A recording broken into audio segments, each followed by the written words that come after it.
A small town plagued by an impressive thief and his army of bandits. The desperate townsfolk seek out and hire 7 mercenaries to protect their home.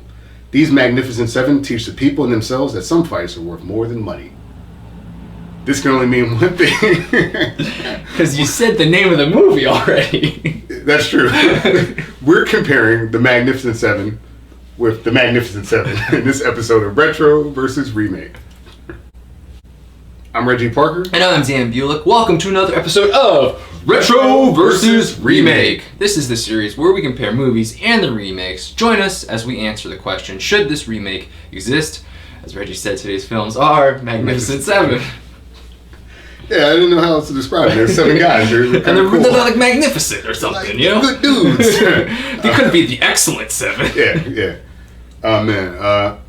So, the Magnificent 7, the original, kind of, the original. We'll get to that. Yeah, we will. The Magnificent 7, 1960, starring Yul Brynner, Eli Wallach, Steve McQueen, Horst Buchholz, Charles Bronson, Robert Vaughn, Brad Dexter, James Coburn, Vladimir Sokolov, Jorge Martinez de Hoyos, and Rosenda Monteros. Directed by John Sturges. Written by Walter Bernstein, who was uncredited. He was a blacklisted writer at the time. Oh, interesting. Yeah. Those commies. And William Roberts, who did the screenplay. There was another guy who kind of did some of the Mexico edits, but he's also kind of uncredited. The original script, just to note, because this movie is kind of adapted from a Japanese film. It's almost a remake in itself. Yeah. Which we might do. I kind of started watching the other movie. Yeah? Yeah, so maybe I've seen the original. Okay. Yeah. So.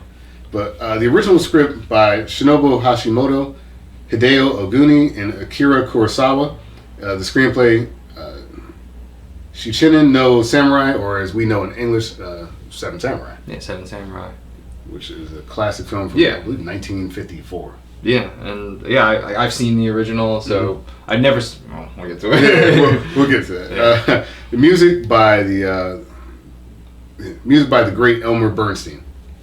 The Magnificent 7, 2016, starring Denzel Washington, Chris Pratt, Ethan Hawke, Vincent D'Onofrio, Byung-Hun Lee, Manuel Garcia Rolfo, Martin Sinsmeer, Peter Sarsgaard, and Haley Bennett. Directed by Antoine Fuqua. Written by Nick Pizzolatto and Richard Wink. Music by James Horner, who was originally doing the film score, but unfortunately he died in 2015. Then Horner's friend and score producer Simon Franklin completed the score for the film. So, all right, that's some background. But Dan, what's your first experience with either film? Okay, like I was getting to before, I had seen the Seven Samurai, which is what Magnificent Seven is based on, but I had never actually seen the Magnificent Seven. Right. So it was interesting to see those, and like I said, maybe we could do that for a future episode. But I had seen the remake. But I saw Antoine Fuqua was directing it, and then you got Denzel and Ethan Hawke, Training Day. So I was like, I'm on board. So I had seen the remake, but not the original until for the series. Yeah. I really hadn't seen any of these films, not Seven Samurai, not the Magnificent Seven or the Magnificent Seven. Kind of coming in cold. I knew a little bit about Seven Samurai before I heard about these Western kind of remakes. So I was familiar somewhat with the source material without really seeing it, and I did take some time to start watching a little bit of Seven Samurai, and I'm going to try to finish that. Yeah. But I'm coming in cold, guys. First time seeing any of this. Which brings us to a synopsis, which, weirdly enough, I probably could plug this in for all of those movies if I had to, except these are Westerns. But the synopsis.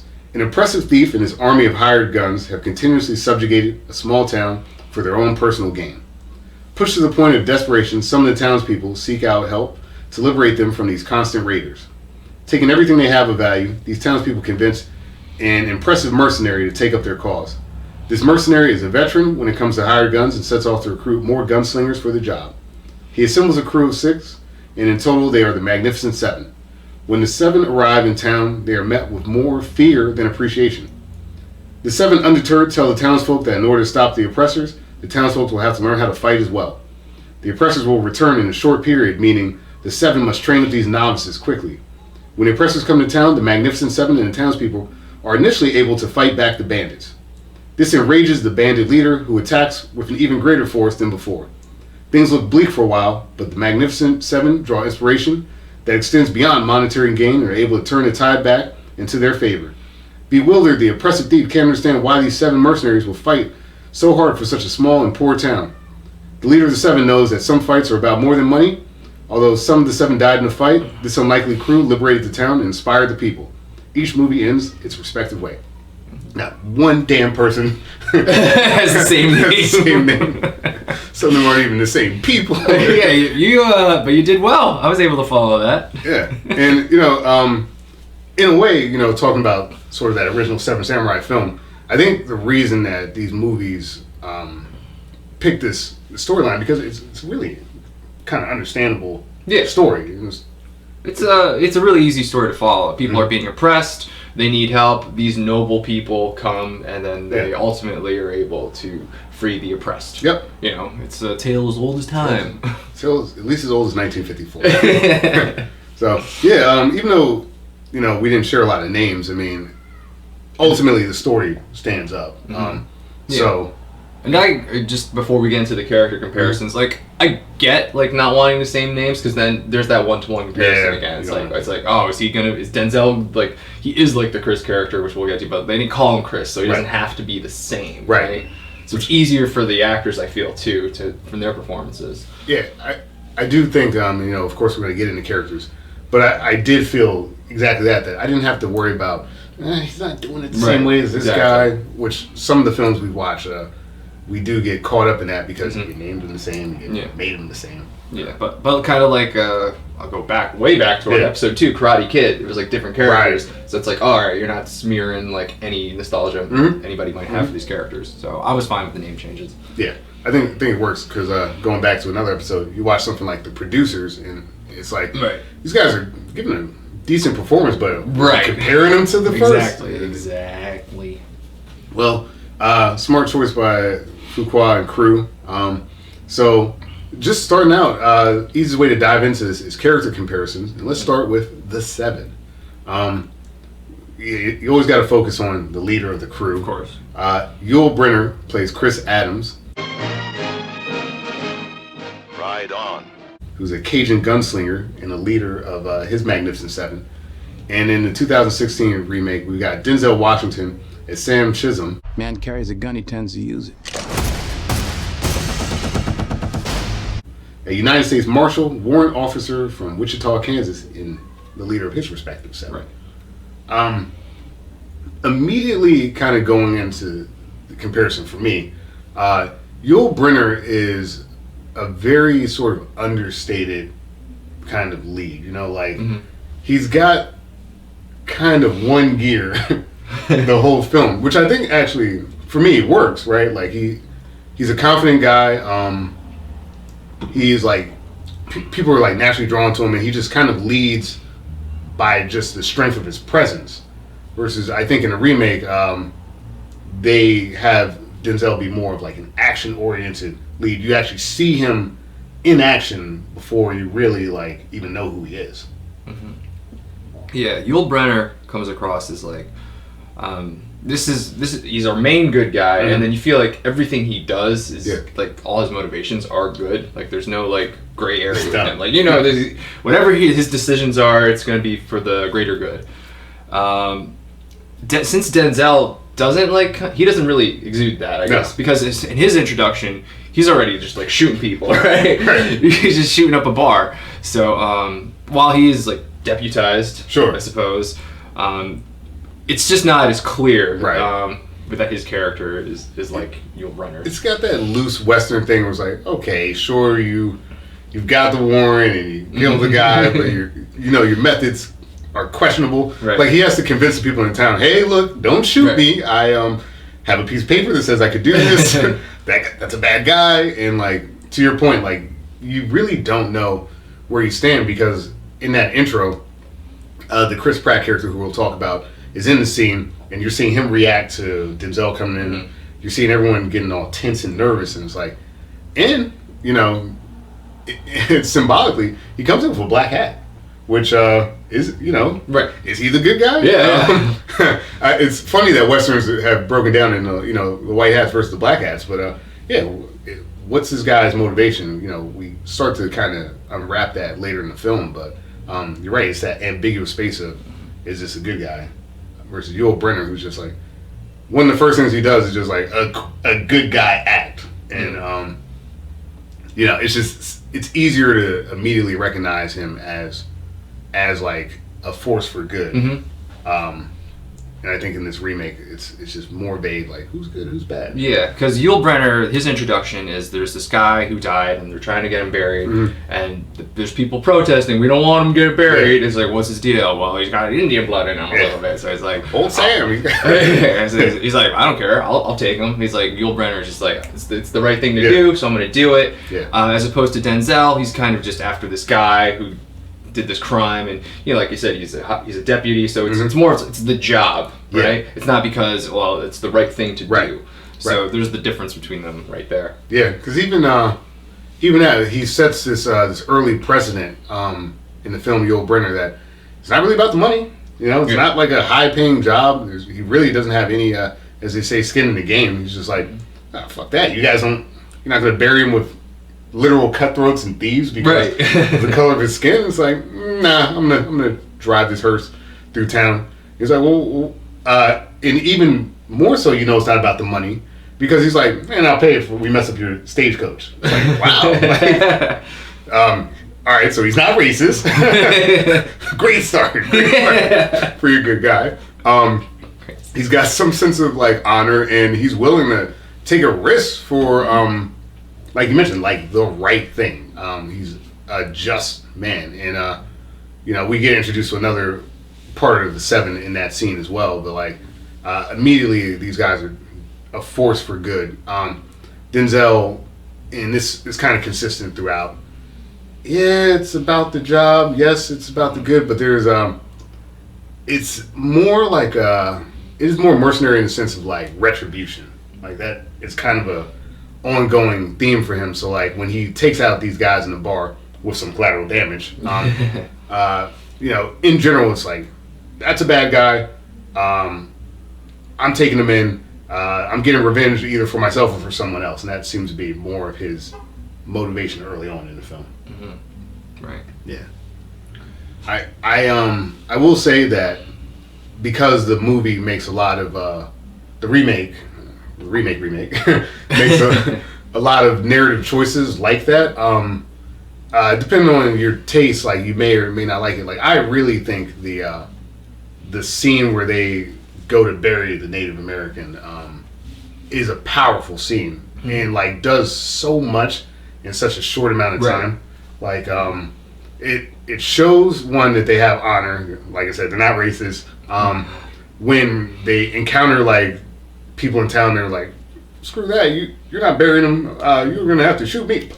Shot you, you know. So like you see their chops too in that moment too. So it's like, all right, we've established the character like alignment, basically, like lawful good here, kind of, and then we show that they're handy with a gun as well, right? Which you still get with Denzel, but it's just you don't quite get, like you mentioned, you don't know his ethics, and that's a big difference early on. Yeah, for sure.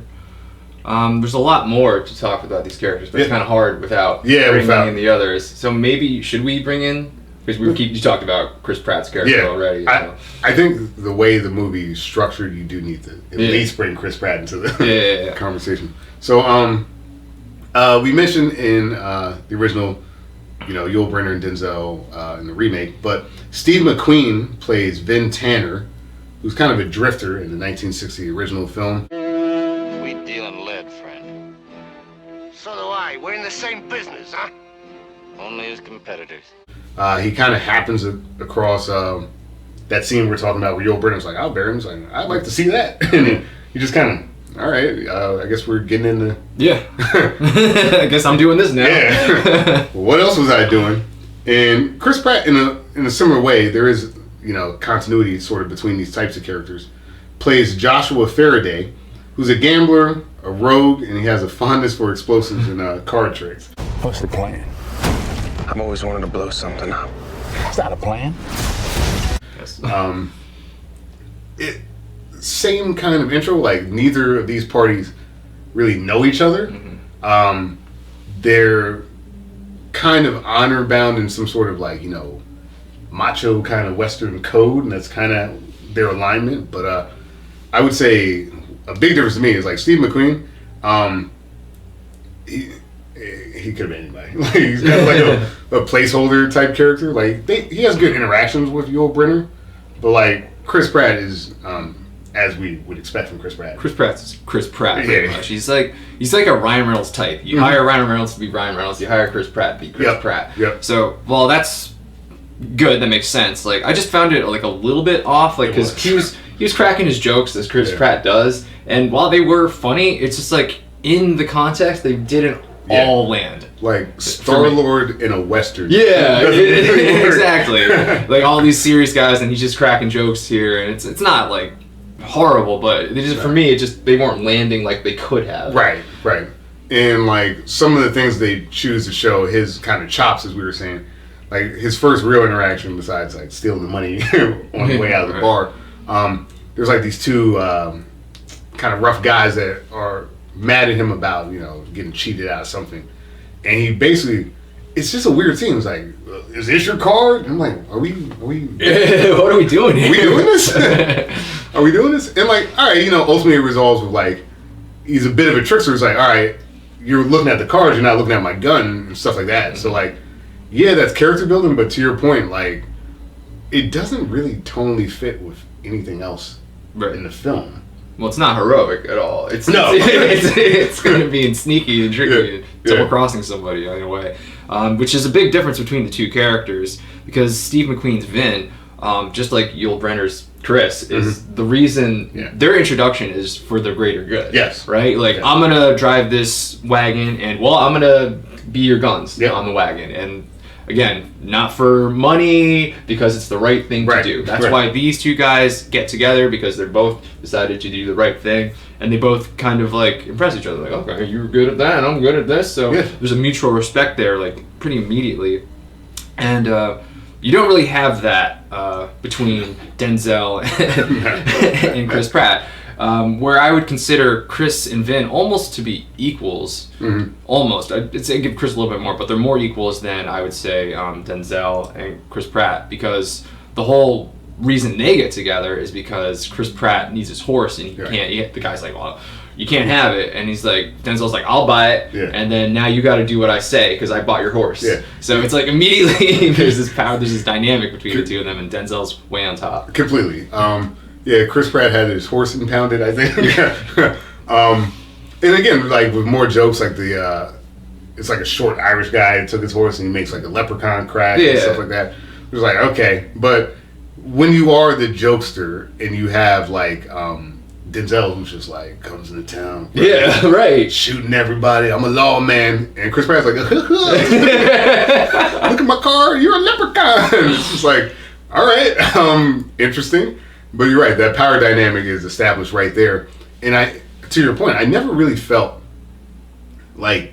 Chris Pratt and Denzel really get along the way that Chris and Vin do in the original. Yeah. And your point is, well taken, that Vin in that scene with the stagecoach and the burial doesn't have to do much. Just riding a shotgun puts him as all right, you're still the leader, and he's deferred that to Chris, but you feel if Chris were to say fall in battle, Vin could step in very easily and pretty much do a lot of the same stuff. So there is that equality in their acting, and I think it's because this original film has taken on this gritty, tough. The whole point is they're all tough. And I think the remake, as we'll see as we go through characters, tries to differentiate the characters a bit more, because acting. But yeah, I like Chris Pratt, but I almost in a weird roundabout way, which I guess I'm jumping the gun here, I almost wish that like Ethan Hawke somehow fit that. I think that would have made more sense. Would have been. it would have been. I would have seen them a lot more as equals. Yeah, for sure. I guess we should just go there since we brought him up. All right. Well, let me just say one more thing about Chris Pratt. I know we're like ragging on him here, but like, yeah, it was like you said, Star-Lord in a Western. Yes. Because like I don't even know if he had an accent. Sometimes I'd feel an accent. Sometimes he wouldn't. And then he's like talking about the War of Northern Aggression. It's like, aren't you from there? You have a Northern accent. Right. So it was a little distracting because it's like I didn't see Faraday. I saw Chris Pratt. That's a great point. Like I was watching the film, and he is kind of all over the place. Like I never really read him as guy in a Western. I did just read him. I did read him as Chris Pratt. Versus like I mentioned, and we will mention like Ethan Hawke. I was like, oh yeah, no. Ethan Hawke sells it. Yeah. he did his work. Yeah. I didn't feel like I was watching Denzel. I was like, all right, here's this guy. You know. Yeah, I don't know. And I think like you said, not to rag on him. I think that's kind of what he was hired to do, was to bring some levity to a for sure. Otherwise really like again that masculine grit plot. And it's a popular actor, he's a good actor, but it felt like the tone that he got and the consistency of the accent and backstory and stuff like that didn't feel like it was there for this character. Yeah. So slight edge of Steve McQueen, who, to be honest, in my opinion too, isn't really giving like a great performance. Right. Yeah. But by just kind of like sliding into that macho man role, like Steve McQueen is doing what I think the movie needs him to do versus this, where it feels distracting. Like there's nothing else in the movie like what Chris Pratt's doing. Yeah. So interesting.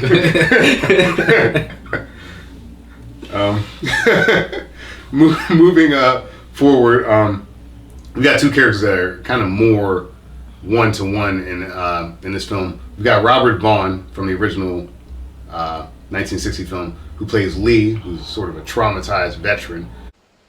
Insult swallowed. None. Enemies. None.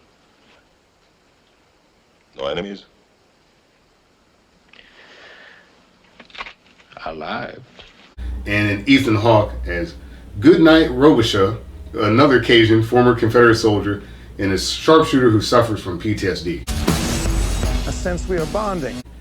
So both of these characters, I guess as you would say it in those films, have lost their nerve. When gunfights arise, they're both, they can't shoot. It's a big problem early on in the film. I will say though that like Ethan Hawke is just a much more fleshed out Robichaud's character. He is more of an arc for sure. Completely more of an arc. Whereas like Robert Vaughn is like, I'm a little nervous. I like his gloves; they're kind of cool. But I don't know much about him. He's kind of like a background. He's guy. very much in the background. I'd say of the 7, he gets the least amount of screen time. Mm-hmm. Like, I was surprised that you had that much information on him. Because like, I barely remember anything. Yeah, it's like you see him have a nightmare, so you know he has a little bit of the PTSD. He kind of tries to play it tough, like I got no enemies. Yep. So, and then later you go like, yeah, I got plenty of enemies. I'm I'm kind of fucked here. And then and the only thing, the most memorable thing for me was his death, because it was so weird. Yeah. He like dies against the wall, and he's kind of like making out with the wall, and he falls slowly. Yeah. He fell funny, kind of like in Departed. He fell funny.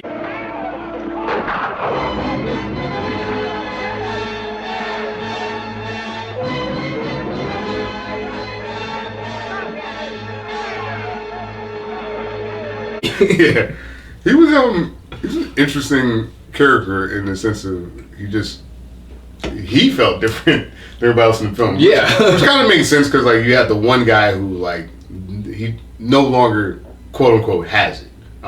There's an arc because at some point he may find it, but he really, in a movie where like to show off like your place in the hierarchy, you got to kind of shoot stuff. You got to shoot stuff. You got to throw a knife to be one of the toughs. I think having this PTSD, which gives him character depth, but like it also takes him out of this film because it's not that type of film. It's not Right. like we're not exploring human psychology. We're going to shoot up some bandits, you know. But it does help play into the overall narrative that like the lifestyle he's been living isn't working out that well for him.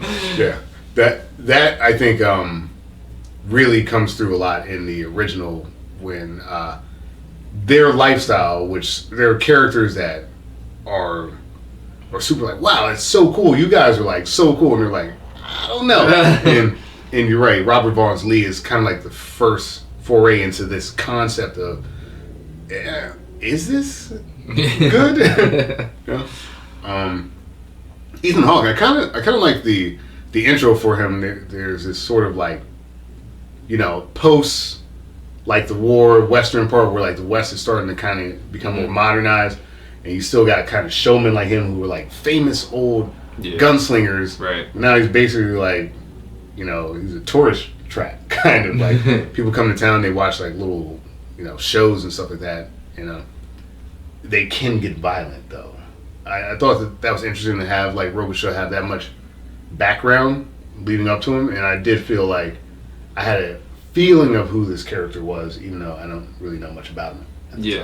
Yeah, his fame preceded him. Like when Denzel's like, "You gotta find Robichaud," and he's like, "Good night, Robichaud." Chris Pratt knew immediately, and then like when he's collecting money, and then like the one guy's like, "I'm not paying, man." He's like, "I'm sorry, Mr. Robichaud. My friend's just a little drunk." He's like, "Oh, you're Good night, Robichaud. I didn't know. It's okay. You can pay me double." Right. Oh, okay. I guess I'll do that because he was the sharpshooter and he was really good because everybody's scared of him. Everybody knows about him, but we never see him shoot because he's got this trauma that we learn about later in the film. And you know, Ethan does a great job with it.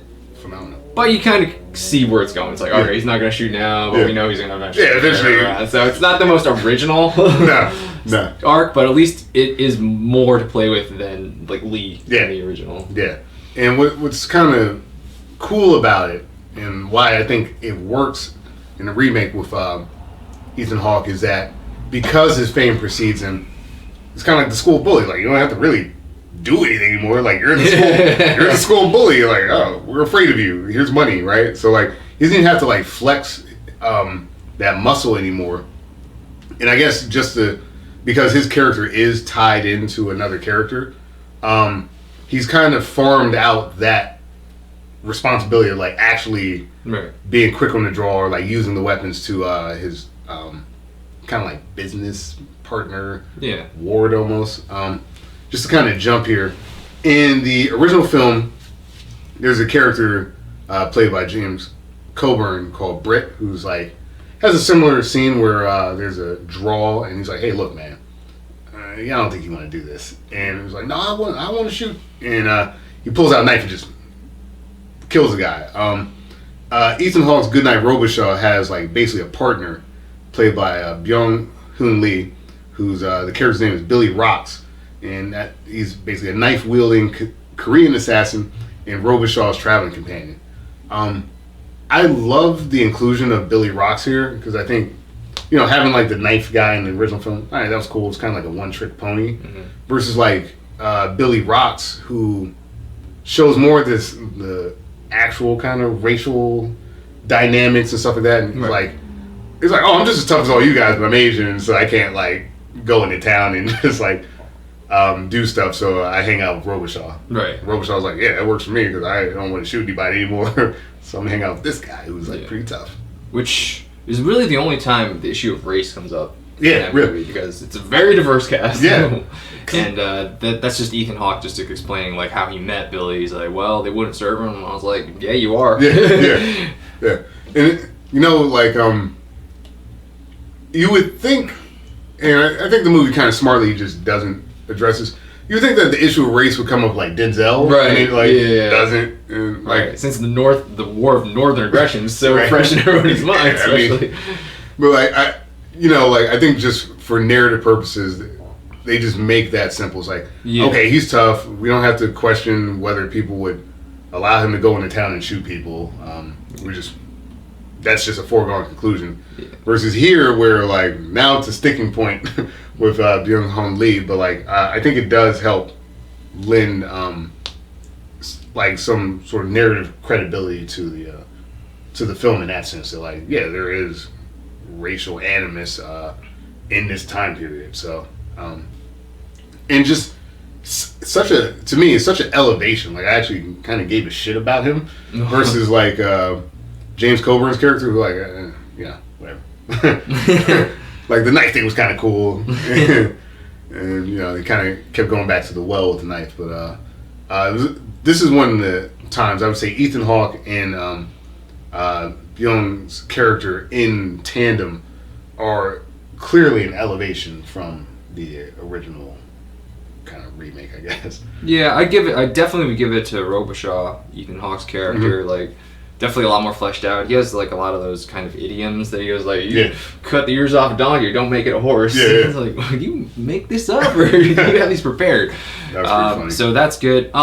As far as Billy Rocks, I suppose it's a little bit of an upgrade because he does have that back and forth with Robichaud, but after that introduction, he doesn't really do much. He falls back. He doesn't have much of an arc. It's just he's badass in the fights because he's fighting with knives sometimes, so that's really cool. Yeah. But as much like for like giving this character a story or just developing more, they don't really. Like the main thing that he does is like he just has Robichaud's back because he knows something's up.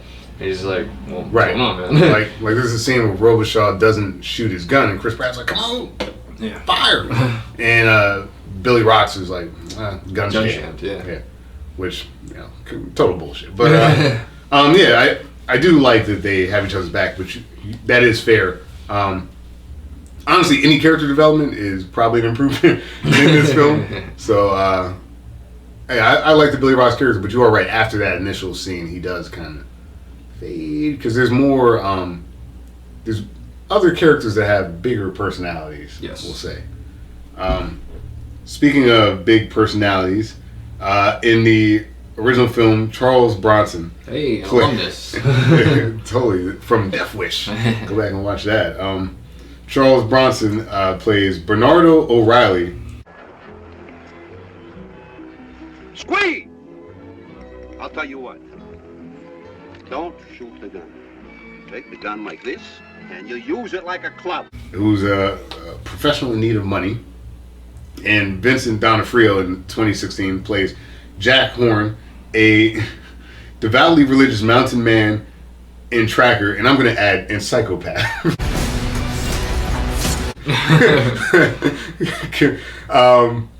These are kind of like your burly toughs. Like if it's like a fighting game, it'd be like the Zangief type character. Charles Bronson's Bernardo, kind of going back into like the race up, has this like interesting thing where he's both Mexican and Irish. Yeah.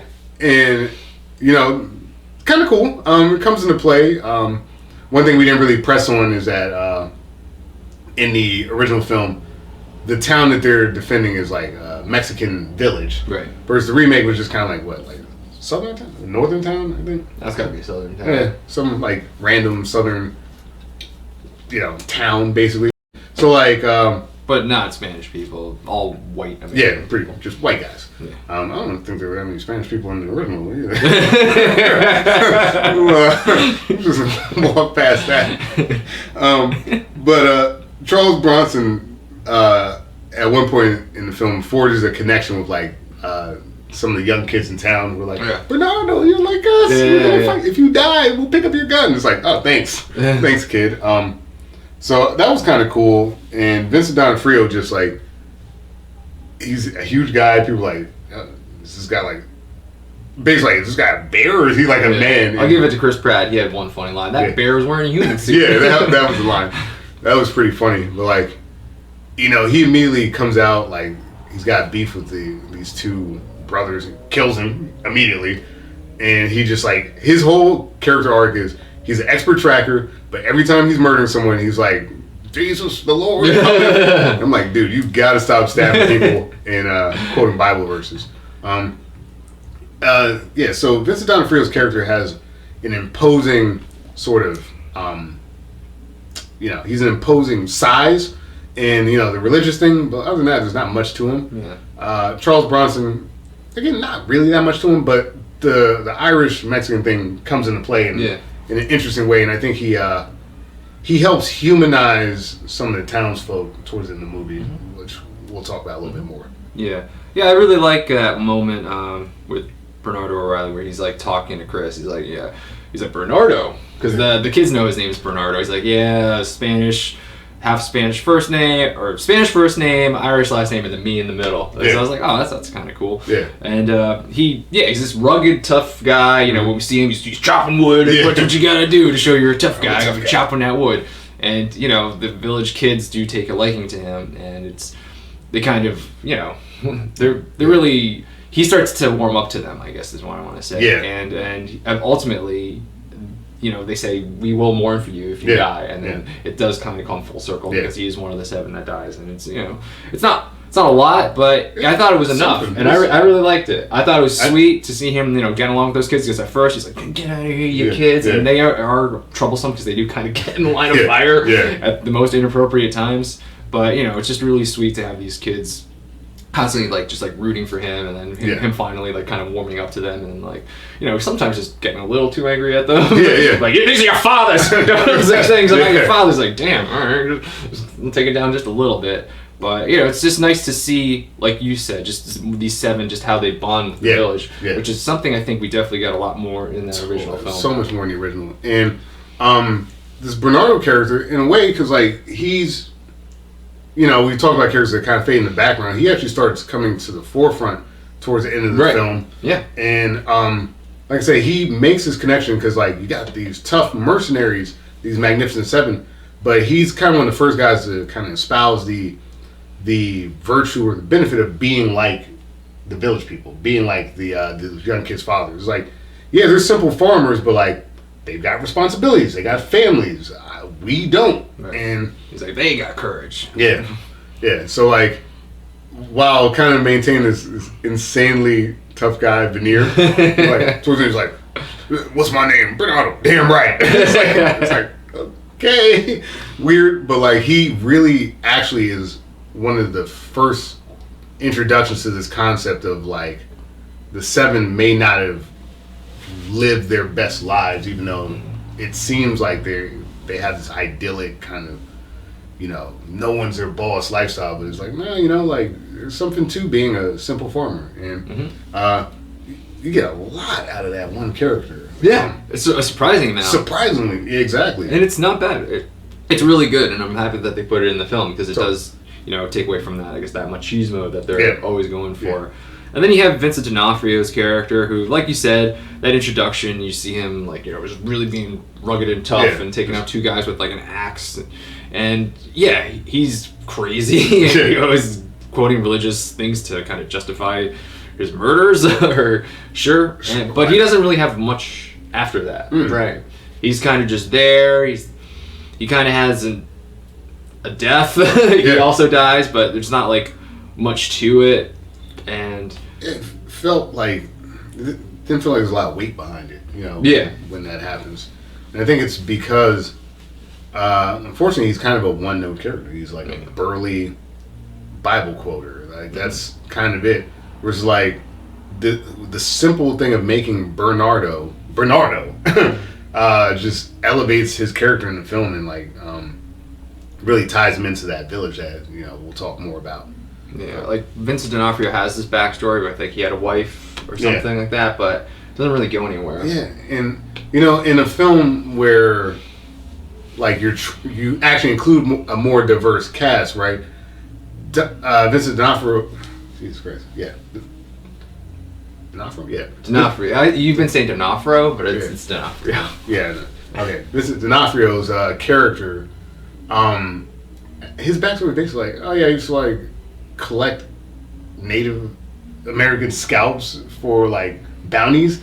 Kind of rough when the crew is ultimately going to end up you know they're cool, you know, you have the wife, the Bible, but it's but you also murdered people for money, so I don't know, I just felt the Bernardo arc was more consistent, weirdly.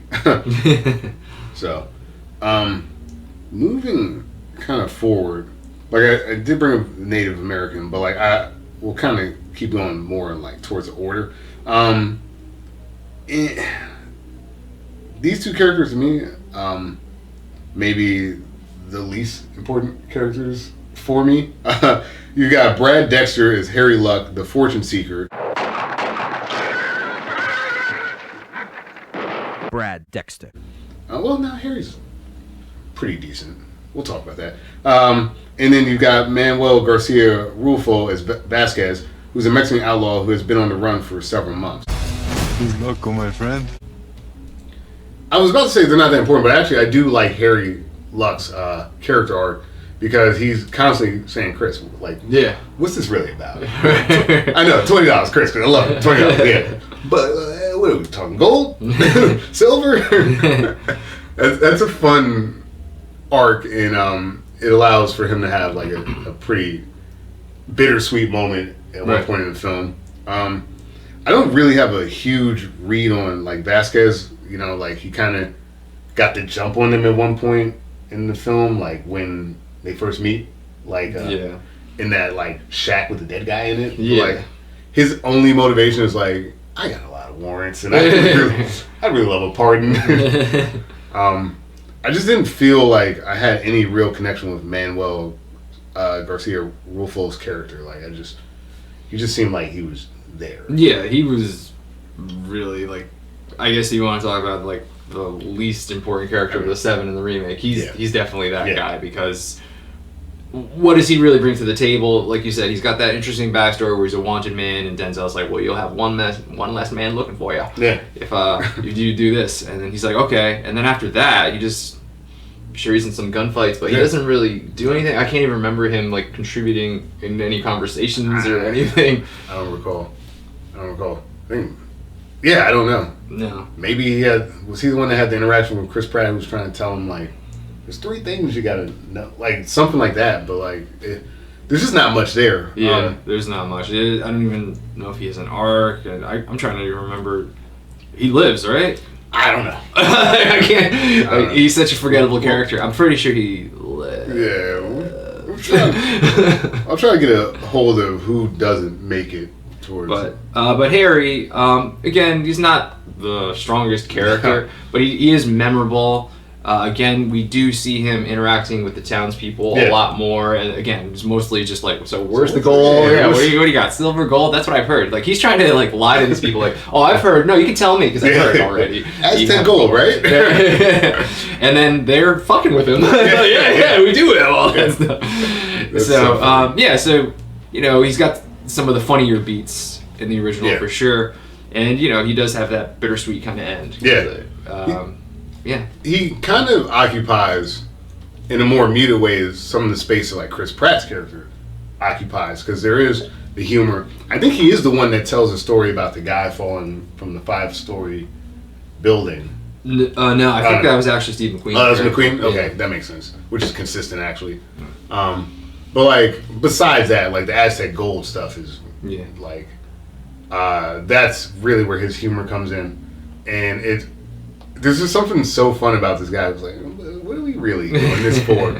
And who like ultimately never really knows that the score is the score. Right, yeah. It's fascinating in that way, but really, besides that, there's not much to either of those two. Mm-hmm. And then, you know, I guess the wiki kind of lumps these two together. I don't see this connection. No, there's not. He has more, as you're talking about. You're talking about Horace Buchwald as Chico, the young hot-blooded shot guy. Young hot-blooded shootist. Shootist? Get up and face me! Do you get up? Young hot-blooded cowboy. We'll call it. Yeah, there you go. Okay. He definitely does not have much, if anything, in common with Martin Sisminer's Red Harvest.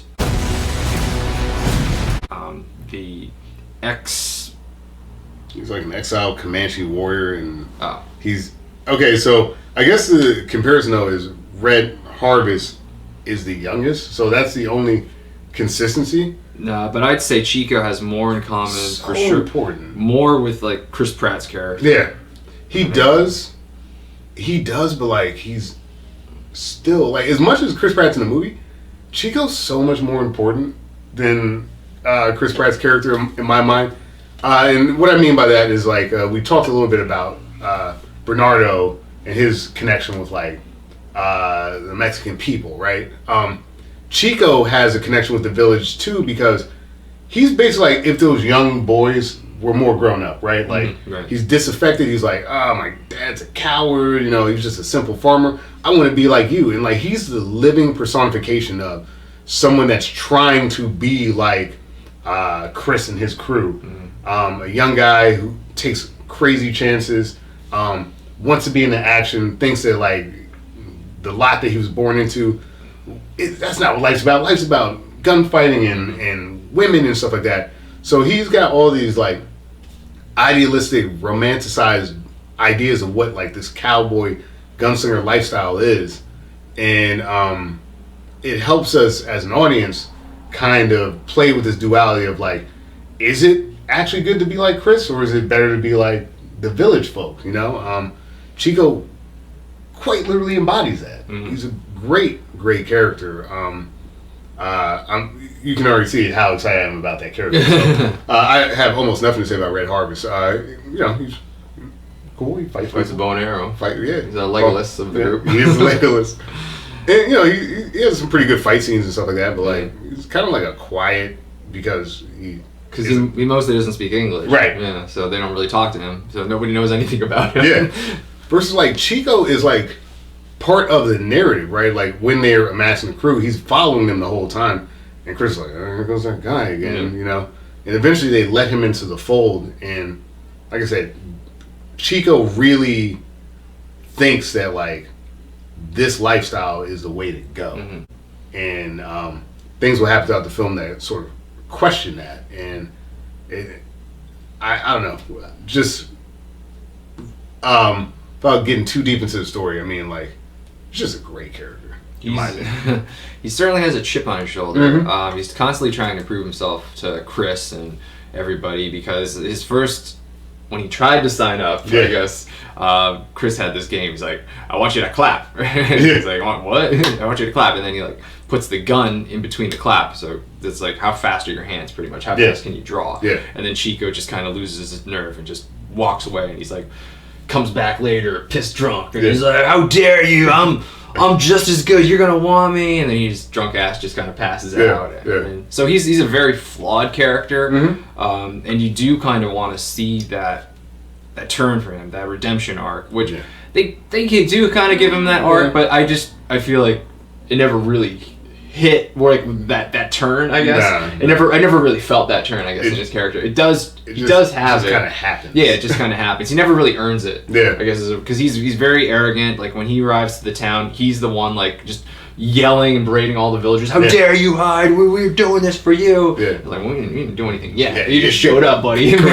Wait till at least the first gunfight before you start getting pissed at everybody. But, you know, because you could see, like, he wants to prove himself. He's constantly trying to measure up to what he thinks, you know, Chris and Vin and everybody else are like. He's the Raph. He's the Raph of the group. Like, he's a hothead. He takes far too many chances. Like, there's a scene where, like, there's snipers taking shots at them from afar, as snipers do, and he takes this crazy chance and gets his hat basically shot off. His head. You know, it's like, hey man, a couple more inches and you're not here. And there are people in the film that start to care about his well-being, even when he doesn't. So even when he doesn't, I don't even think he deserves it. Honestly, he's kind of a jerk.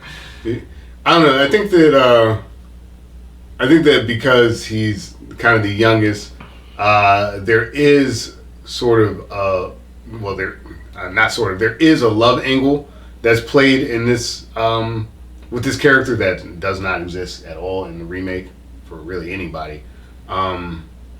It's interesting. Like, they give him a lot to do, but he's basically like the young pretty boy that takes crazy chances and ultimately, like, has to embrace the fact, like, hey man, maybe you are just like these village folk. Maybe you're not so tough or brave. You know, I mean, he is, but, like, that's not really the most virtuous thing ultimately. I mean, he sneaks into the enemy camp That's pretty ballsy. That was pretty cool. He lights a cigarette for oh man, well we gotta talk about it actually. We'll get into our villains. Okay. So in the original film, you've got Eli Wallach who plays Calvera. Right on. Somehow I don't think you solved my problem. Who's like basically like the bandit chief, and man, he chews up a lot of screen, like in a good way. Like he's very like vocal and active. In the remake, Peter Sarsgaard plays Bartholomew Bogue. Yeah, Bartholomew Bogue, who's basically like a corrupt industrialist. So That man murdered my husband. I want something. I take it. so like Calvera is basically just like he's a rogue, he's a bandit. Right. He doesn't really have a lot of motivations. Like this village has food, we need food, we're gonna go take it. Bartholomew Bogue has like almost like this high-minded idea of like this is the future, and you know you're sheep, I'm culling the herd. Progress, you know, you're either helping or you're in the way. Wasn't a huge fan of it. I thought it was like kind of heavy-handed. Like, I don't think that his character was in the film enough to build him out like that. Which like Calvera to me felt very much appropriate as a villain because in a lot of ways there wasn't a lot of difference between Calvera and the Seven. Yeah, I was gonna say he's kind of the same thing, just on the opposite end of the spectrum. Because there's even moments while Calvera and Christian interact. He's like, just join us. Yeah. Stop doing this. Like we're the same. We can do this. Right. You can join us, and we'll be even more powerful. So I like that you kind of have these polar opposites. Yeah. And it makes sense that they would like have this bitter rivalry versus like, you know, you got this Denzel versus like this businessman kind of thing. So it's not as interesting a dynamic, and they try to make it personal too in the remake. It's like, oh, he killed his very last moment, exactly. You know? Like you don't even know it's a motivation. It's like, but you know, like every time he's Bogue,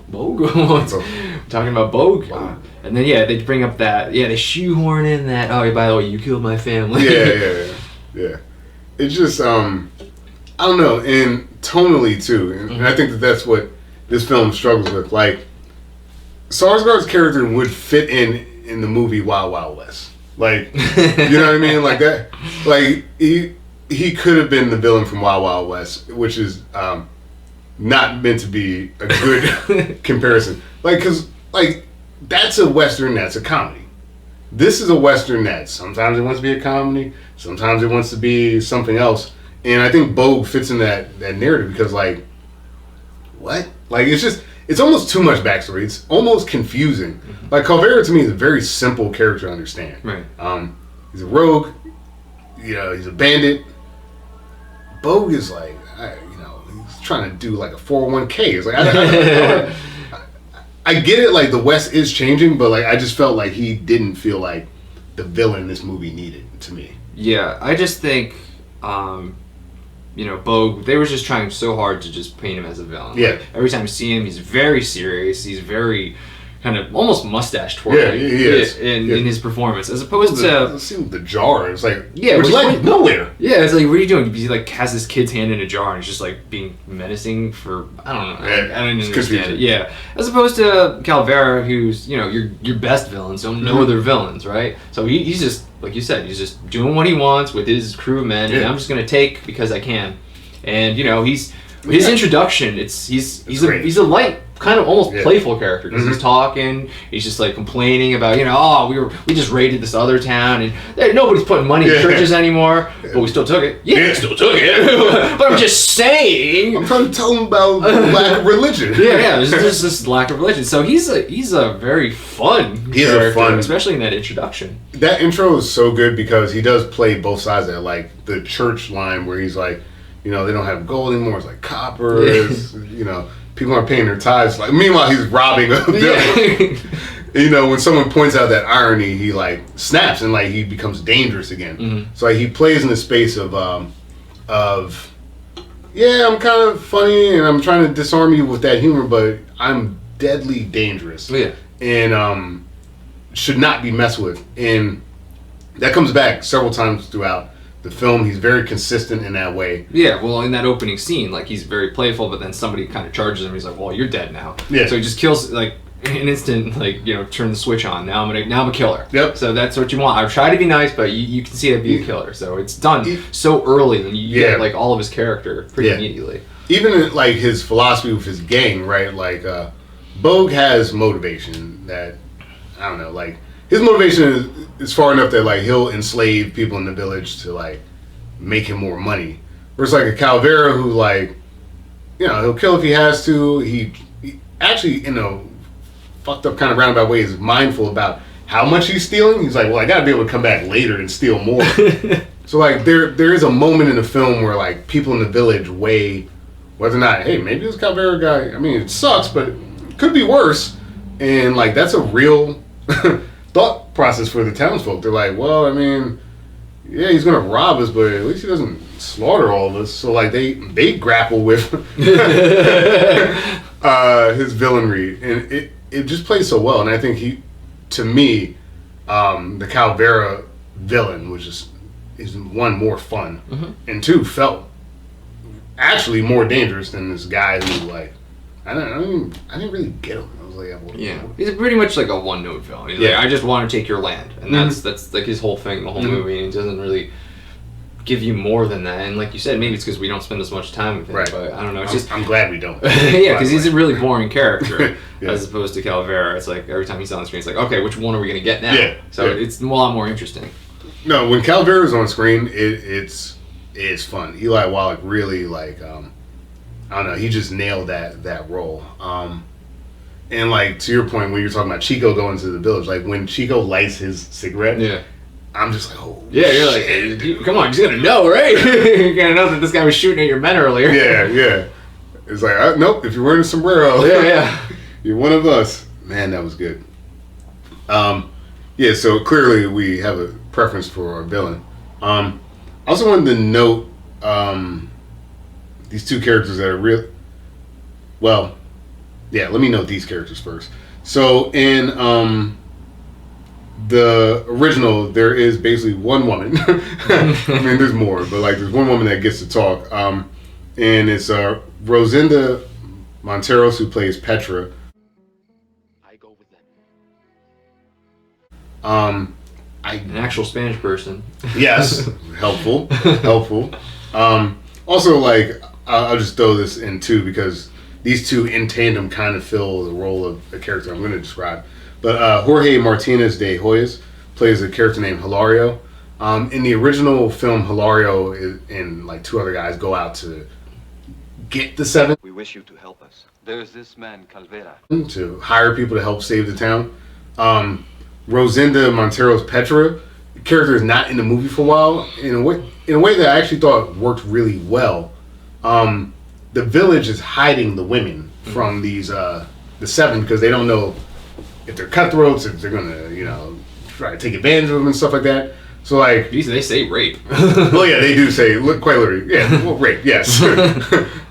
Trigger warning, I guess. But, like, when the seven first get into town, I'm like, where are the fucking chicks at, dude? Yeah. The sausage That's fest. Steve McQueen's character. Like, you know, I've been in town with beautiful women, but town with ugly women. I've never been to a town with no women. Yeah. Chico's character discovers Petra, like, in the woods at some point, and we find out that there are women in this town. Petra and Chico have a love interest. It works, in my opinion, really well. Helps with the Chico art, because to your point, his art does not feel earned, so we really need Rosinda's character to bring him full circle. But I do appreciate that, you know, sometimes love interests in films are cheesy. I felt like this one kind of worked well because we are dealing with the duality of these men who don't have wives and children. The only thing they know is the gun. Chico has a chance to, like, make something with Rosinda, which, you know, it kind of works. Yeah, I get for the character arc of Chico, like, putting her in there kind of works. Like, for me, I don't know, I felt a little shoehorned in that love story, especially because their first interaction, he was so aggressive and somewhat violent towards her, and, you know, it's just like, I'm the man, you're gonna do what I say, and, you know, very much didn't treat her like a human being. And then all of a sudden, because he through his, almost got killed and was, fighting nobly, she's like attracted to him. It's like they never had a moment together afterwards where he kind of apologized or came, right. Just it doesn't happen. met her as an equal, more as like a thing, because he was kind of treating her like a thing. And so for me, for all of a sudden she's just staring at him all wide-eyed and in lovey-dovey. It felt like, well, where'd that fucking come from? She just thinks he's hot. I don't know. He's out there, he's young, he's shooting guns. Yeehaw. As much as that, I feel like, so in the remake, the character, like I mentioned, that kind of fills both of these roles at the same time, but none of these roles at the same time. We've got Haley Bennett, who plays Emma Cullen, who's a young widow. She becomes a widow in the first 5 minutes of the movie. He will take everything we have. So you seek revenge? I seek righteousness, but I'll take revenge. Her husband, played by a character on one of my favorite shows, Doom Patrol, too. Nice. Yeah, he's Larry in Doom Patrol. I was like, Larry, Doom Patrol, this is great. He was pretty good in the 20 seconds.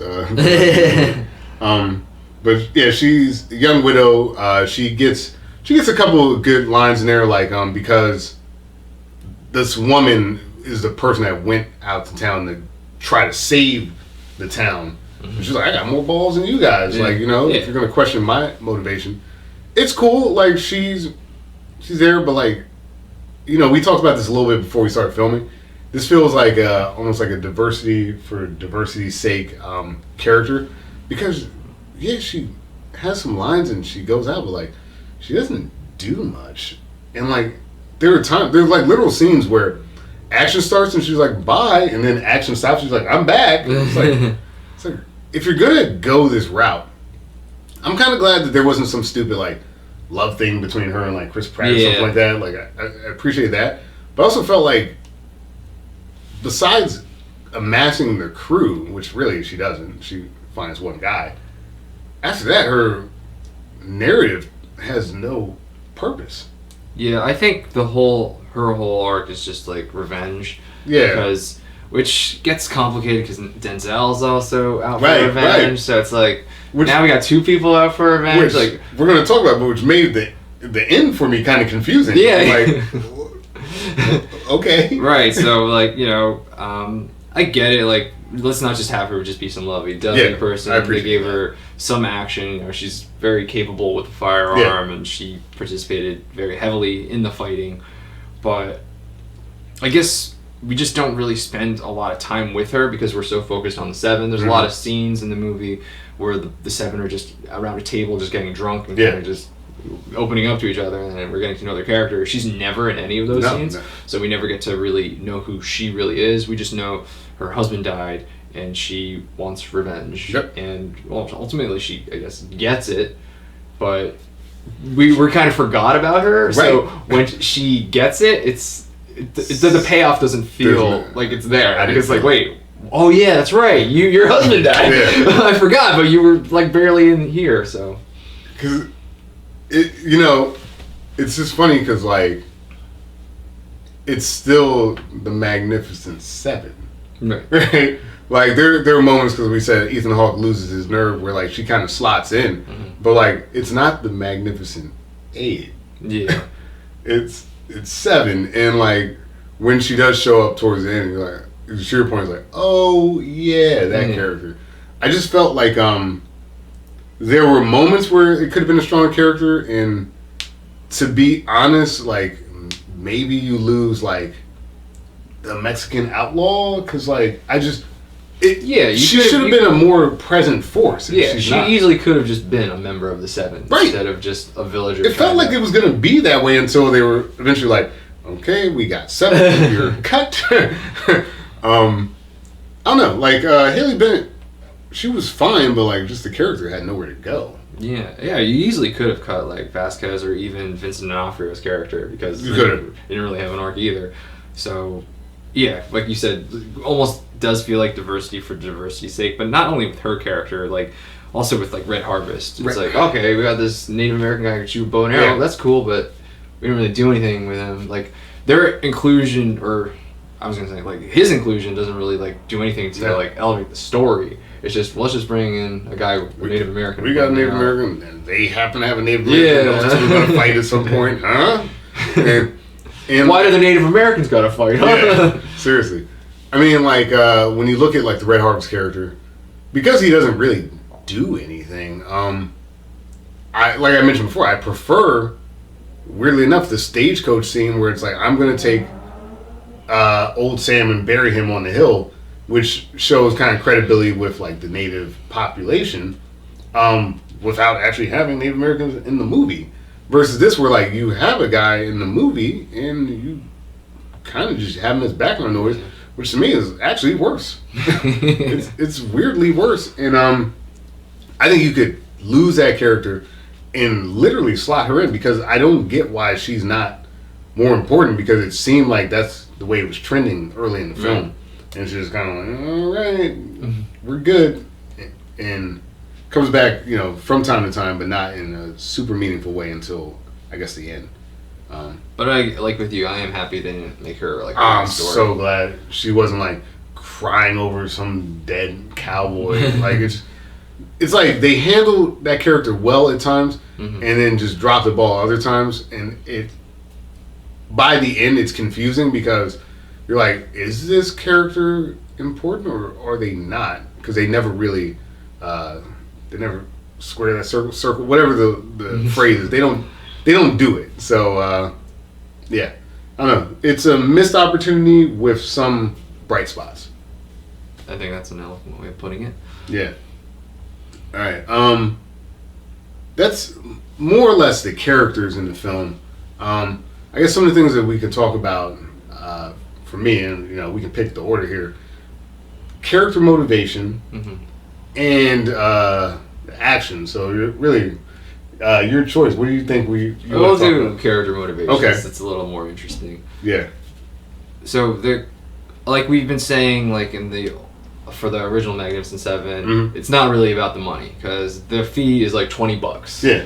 And then when they're talking to Charles Bronson's O'Reilly character, he's like, "You did this, yeah, I did that for $500. You did this, I did that for $800." Yeah. And he's like, "Well, how much is this one paying? $20?" And he's like, Yeah. Like everybody like hears that price tag of like $20, and everyone's like, but eventually, because these are our good guys, they see the light, and then they finally join. So it's not really about the money. Well, it might be for Harry because he thinks there's something in the mountains or something. But these are just men who've come together for the greater good, like I said.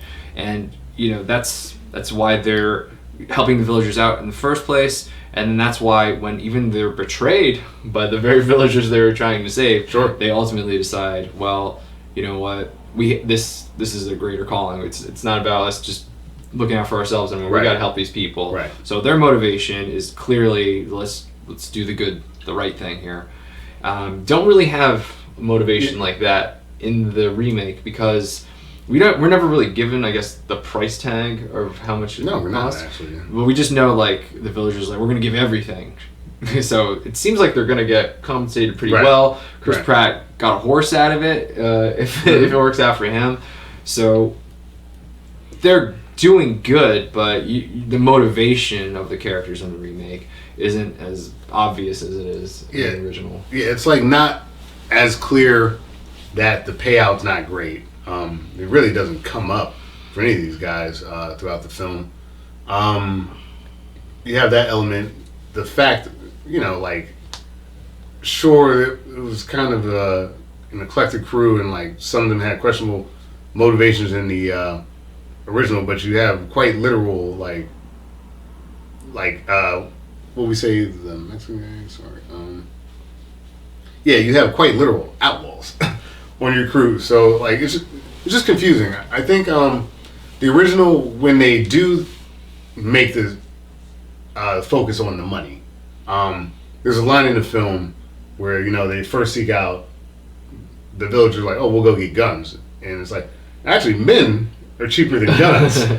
And like that's kind of like the central theme of this movie, is like these men who can be bought, who are expendable, who have like lived entire lives, have seen so many things, and like in a way like we romanticize the old West, but like they've done all this and have nothing to show for it.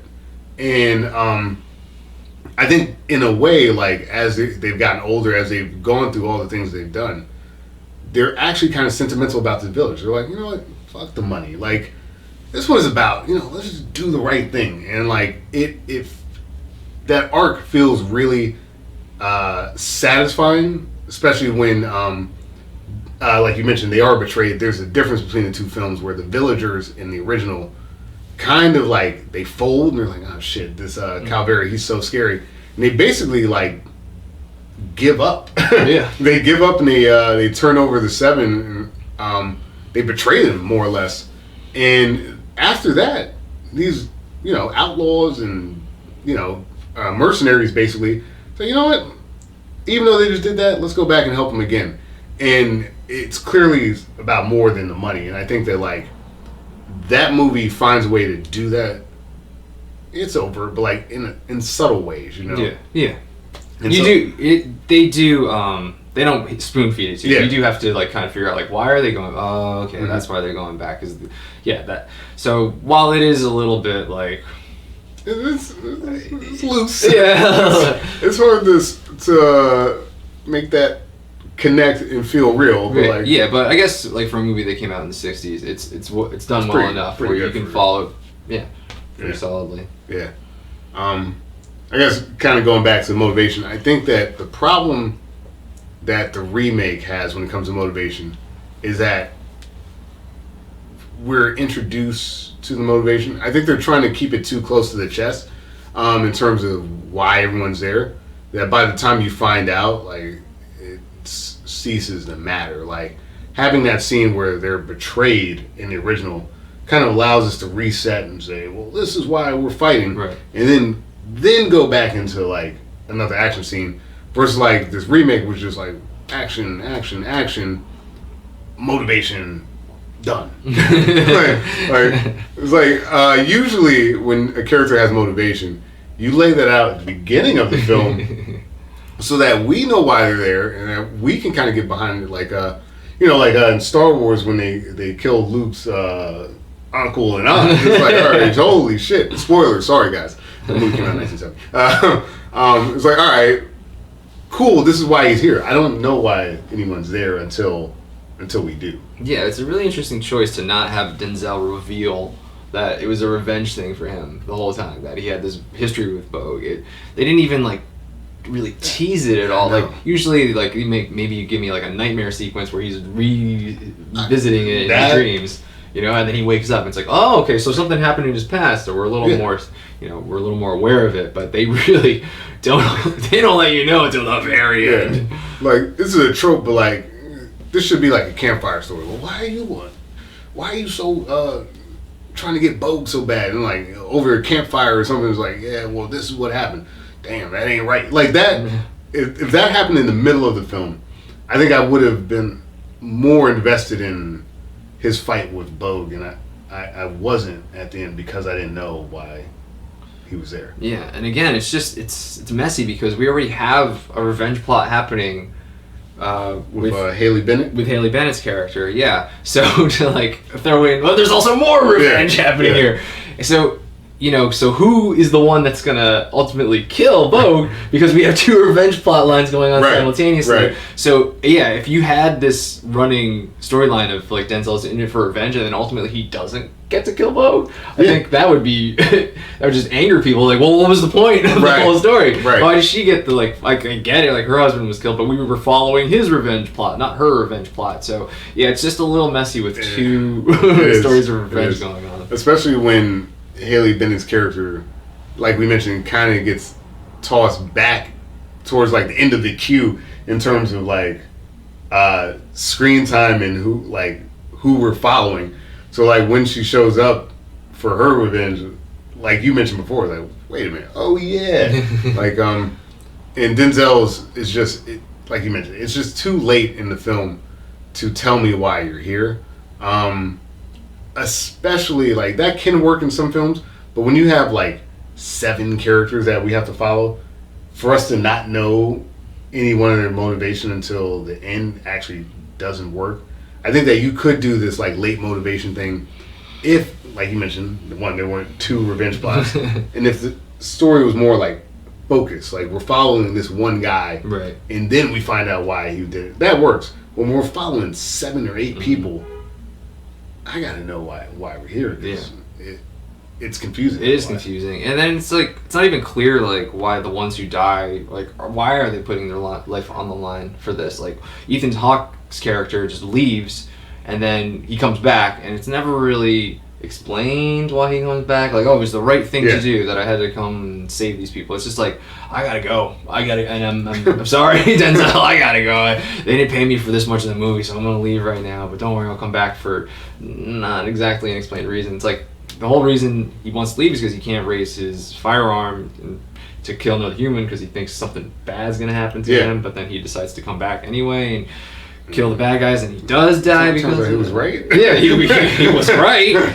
And I don't know. It's just there was no motivation really. Like, why are you coming back? Why is it this time that you decide like now I need to do the right thing? And even Chris Pratt's character, like he's just like this kind of cocky cowboy, and he's like having a lot of fun, but like why are you throwing your life out there on the line?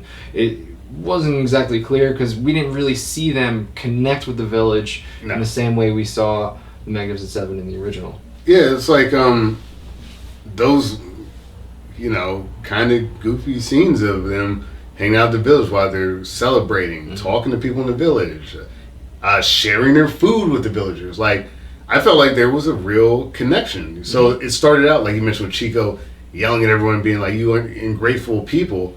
But then by the time, like, as the women came in and more stuff happened, it was like they felt like they were part of the town too. Yeah. And it kind of makes sense that you're fighting for your, at this point now, your friends versus that animosity towards the townspeople doesn't really break in the remake. And we don't spend enough time with anyone of substance to care. Like, I don't know who else lives in the town besides Haley Bennett's character. Yeah. Yeah, we don't really focus on any kind of one-on-one interactions or just like hanging out with the villagers in general, because the only time we see R7 with the villagers is when they're training them. Right. We never get the scene of them just kind of hanging out like we do in the original, and that's a great way of connecting with the villagers and fleshing out the Seven more. Yeah. But we never get that. We just get the Seven hanging out with each other. Right. So there's always a disconnect between the Seven and the villagers as opposed to the original, where they start to mesh and flow together. Yeah.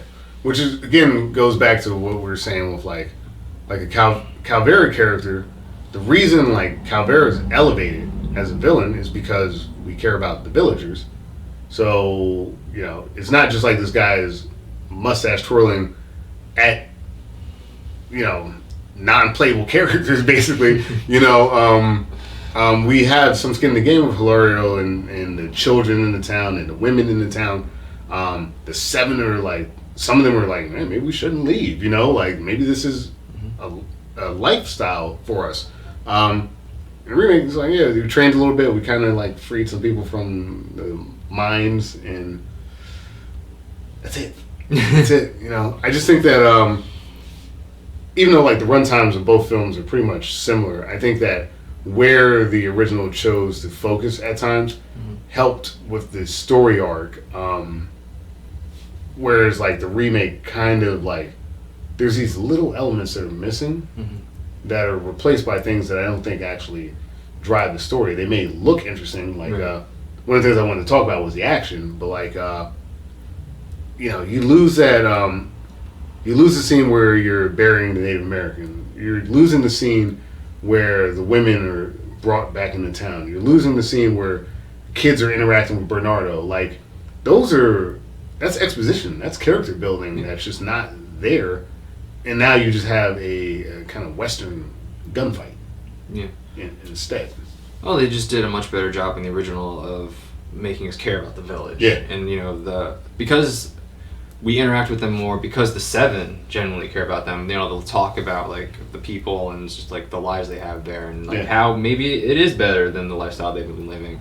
And you know, they do nice things for the villagers. Like when the women come back, like they're fed like these huge meals. Yeah, and they're like, well, you know, the villagers have only been eating like beans and rice the last few days, and then they decide to share their meals with the children of the village. Yep. You know, it's not a lot, but you know, little touches like that Smart make the characters care about the village. So I'm gonna care more about the village. Yep. Don't have any interactions like that in the remake, unfortunately. Unfortunately. Because and like the timeline's a lot different in both films. Yeah, because I think we have like maybe It's like like 6 weeks or something. At least 3. But Yeah, a number of weeks in the original film as opposed to just 7 days in the remake. And we got to train the whole time. Right. You're right. Because the timeline is shortened. Oh, you don't got time. Bo's going to be here any day now. It does force you to say, well, you don't have time for hanging out. You got 6 days, basically. So, no, it's a great point that, like, by compressing the timeline, too, not that, you know, ultimately, does it really matter? No, but, like, No. it does in the sense of, like, if I saw the guys in the original film kind of chilling, if I knew they were on a 6-day timeline. Right.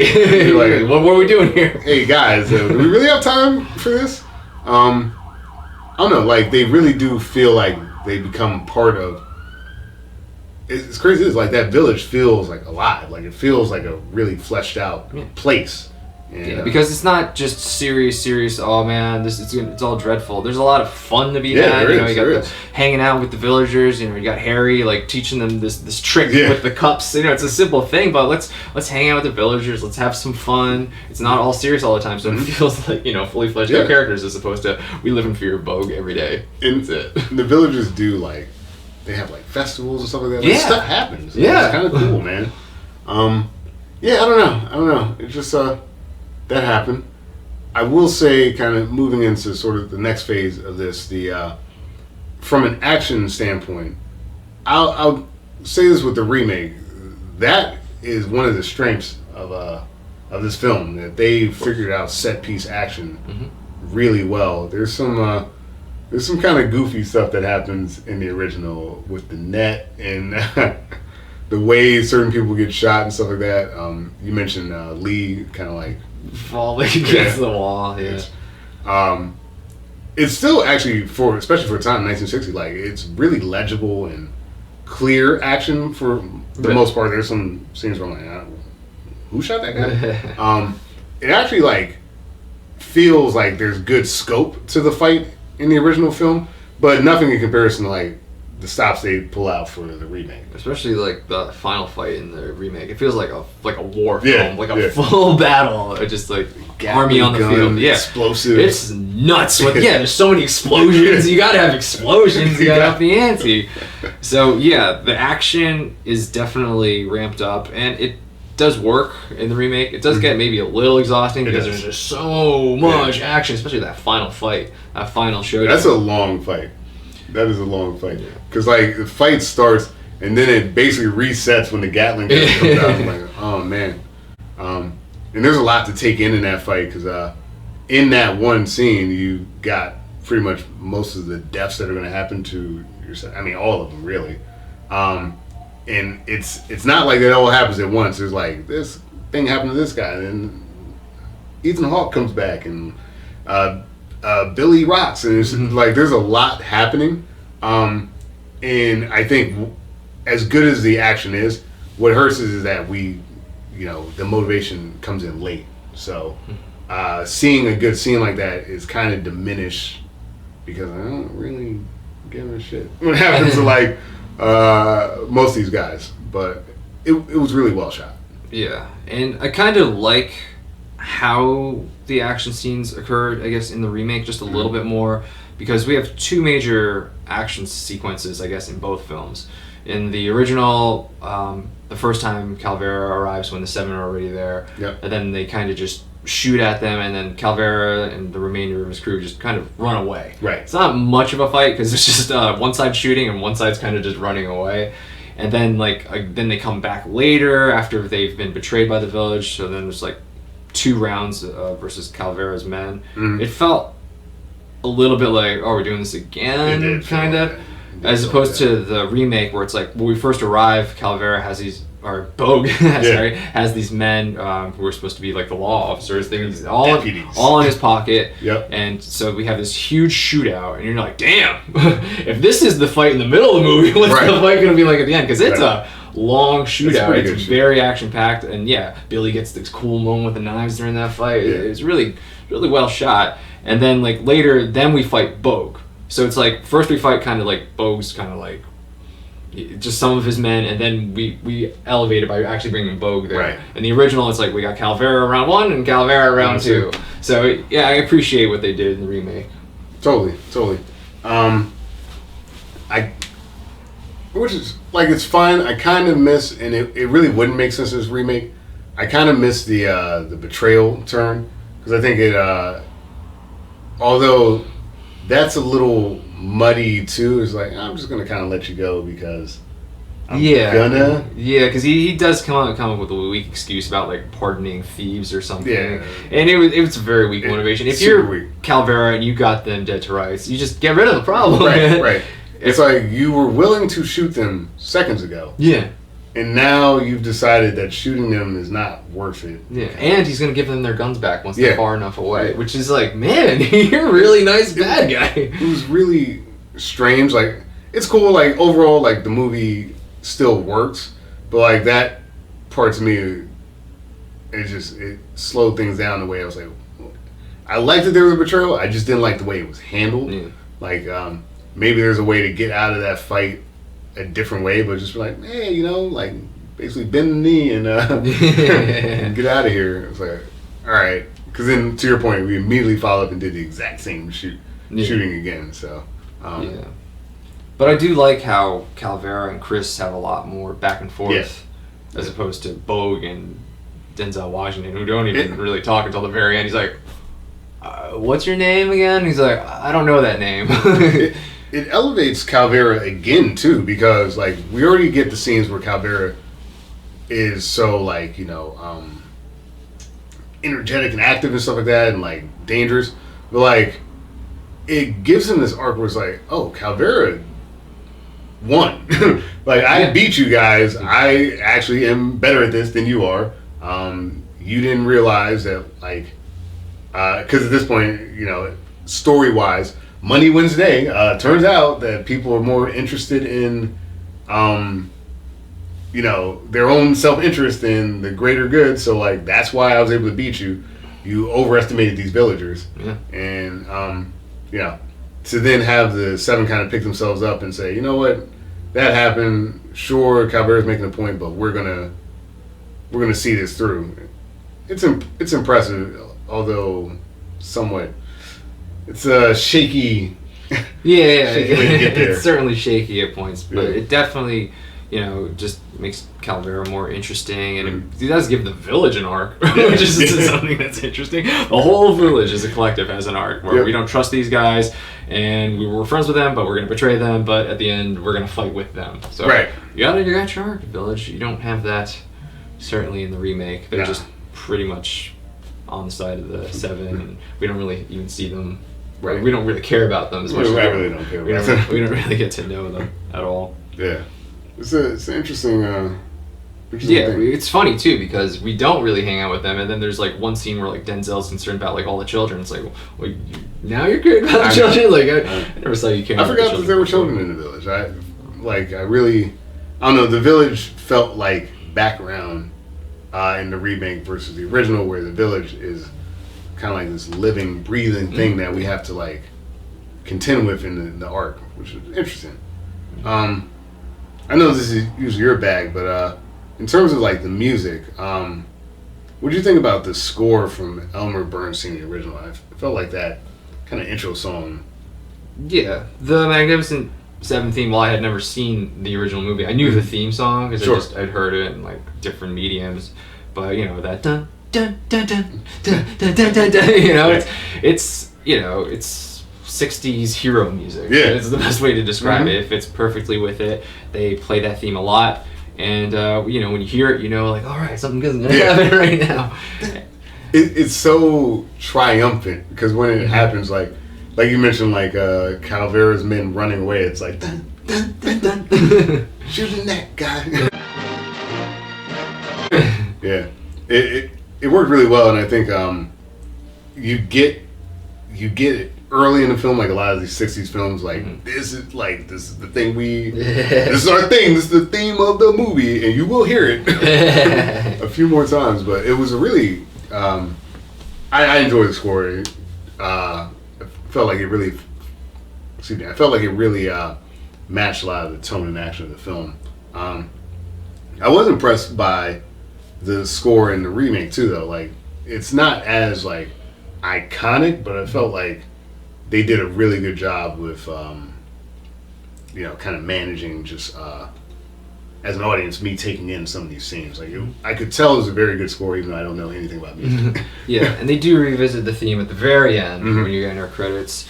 Like we always say, like a good score is one you don't really notice too much. So it was fine for the most part in the remake. The only thing I had, again, was mostly just Bogue, because every time Bogue was on screen, we had to have menacing music. Yeah. It's like, if we need the menacing music, he's not, something's wrong with the villain if we need the music to tell us he's a bad guy. Let's just let Sarsgaard act. Like I say, going back to that jar scene, because like I'm sitting there and like the music's swelling, and I'm like, oh shit, what's about to happen? It's like, you got some mud on that kid's hand. I thought there was gonna be something in there. It was like, what's gonna fucking happen to this kid's hand? Is that acid? And it was like, nah, it's all just dirt and ash. It's like, oh, yeah, I guess. Like, I don't know. It's like that scene is weaker than in the Warriors was like, all this for a little bit of turf. Like, it's like, I don't know. Like, I just don't get why they try. To your point, they try to make him this like menacing figure, and it's just like, wow, what the jeez. They're trying to make him this menacing figure, and it's just like, I don't know, it didn't read menacing to me throughout the film. Because he's just so one-dimensional. But overall the score was fine in both films. It's tough when you have such an iconic score like Magnificent Seven. It's like, where do you put it? Because tonally it doesn't really fit with the remake. So it was a smart decision to put it in at the end during the credits when everything's over. Like I thought I could kind of hear it. Like they sort of put the theme in there, like very subtly, but it was never as pronounced as it was in the credits. Right. Cool. I'm gonna kind of quickly, because I know we glossed over it a bit, but like I'm gonna kind of quickly go over the endings of both films. As we mentioned, like in the original film, when Chris and his crew first get into town, they're doing great. Like, they're catching guys in nets, they're shooting them, they're winning.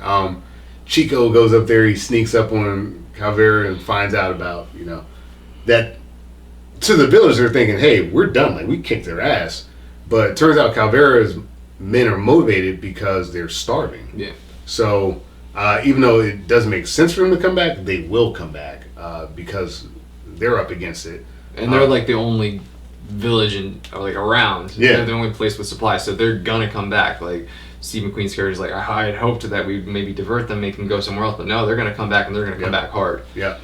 Which they do, and Calvera's men get the upper hand on them. Like at one point, the guys they leave the village to kind of go try to sort of smoke out Calvera's men in like their like wood hideout type deal, but they're not there. So when the guys come back, surprise! Yeah, which again, like, just makes Calvera a better villain, because his first reaction isn't like let's just bring hell on earth to them. He's like, you know what? We're gonna outsmart them, and then we're just gonna kind of nobody has to die. No. Everybody can just walk away from this, and things can just go back to the status quo. So, he's not just like, let's just kill them all, like fucking Peter Sarsgaard's like, burn the church. Like, what? What are we doing here? Yeah. Like, we'll get to him, but like, if you're an industrialist, right? Like, if you're so future-minded, like, you would keep the church, because like, there's a way to like manipulate power out of the church. There's a way to get money and power out of that, for sure. Buddy. When Calvera gets the upper hand on him, I really genuinely was like, I don't know where they go from here. Yeah, this is crazy. Is this part of the plan? Or are they like intentionally like betraying them? Did they discuss that? No, it was like when I realized they were just caught dead to rights, because that never happened before. Like, they got out of every situation, and there was no out, and I was shocked that the villain really won. Yeah, for a little bit. And then, you know, the villain took that W and turned it into an immediate L by letting them go and letting them keep their weapons. So, he's a good villain, but he's not the smartest villain. nah. You know, he doesn't. Yeah, his motivation. We touched on it was super loose, but you know, the guys come back. They are able to beat back Caveira's men. The villagers kind of, like you mentioned, they get their arc. They help in that, and you know, they lose men like Bernardo dies, Lee dies. I think more or less there's about 4 of them that die. Yeah. In that exchange as well. So who dies? Hold on. Britt dies. Yeah.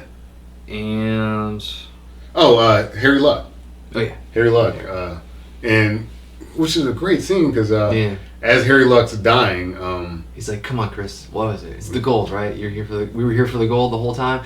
And Chris is just like, "Yeah, Harry. Yeah. It was about the gold." Yeah. And he's like, "You can get it." He just goes peacefully. It's Yeah. like it's a sweet, bittersweet moment, like you it's said. so good. He's like, he's so happy that there was there was gold. Yay! I can go on now. It was a great little scene. Again, so when these 4 characters died, although like there's not huge character arcs here, but like, yeah, I kind of cared when Bernardo died. I kind of cared when Harry Luck died because of the way they incorporated their how you put personalities into these deaths. Definitely. And it also made sense because ultimately, sort of how this movie ends, Chris and his crew realized that like, you know, it's done. Like, yeah, they had this time in the village, but they have to move on and continue kind of living this lifestyle that they've had this whole time. And Chico has a choice. Like, he can go and live life like Chris and his crew, or he can go back to kind of what he's doing before, being a farmer, living out, I guess, the rest of his days with was it Petrus in the village, and he ultimately chooses to go back. He chooses to perhaps start a family and live a simpler life. Again, this Chico, to your point, does he really need that arc? Not really, but I think it kind of just buttons up this idea, this central theme that I got out of the movie, which is like, when you live that lifestyle, your life's cheap. In fact, it's cheaper than just getting guns. You don't have anything to show for it, no wife, no children, like nothing. And, you know, ultimately, like, there's a line towards the end where they say, you know, the old man was right, the village won, you know, we lost. And it's, you know, even though Chris and his crew win, you know they're going right back into having to do this stuff again. And Chico kind of is our, like, canary in the coal mine. It's like, hey, maybe we can change. And it's an optimistic, in some ways, ending, even though a lot of it isn't really optimistic. Even though we lost a lot of people. Yeah. I thought it really just buttoned up that film really well. I appreciated that ending, even though the Chico thing, to your point, is a little forced, but it works narratively. Yeah. So Trying to think of anything I can contribute to that. It's a pretty good summation. Thanks, man.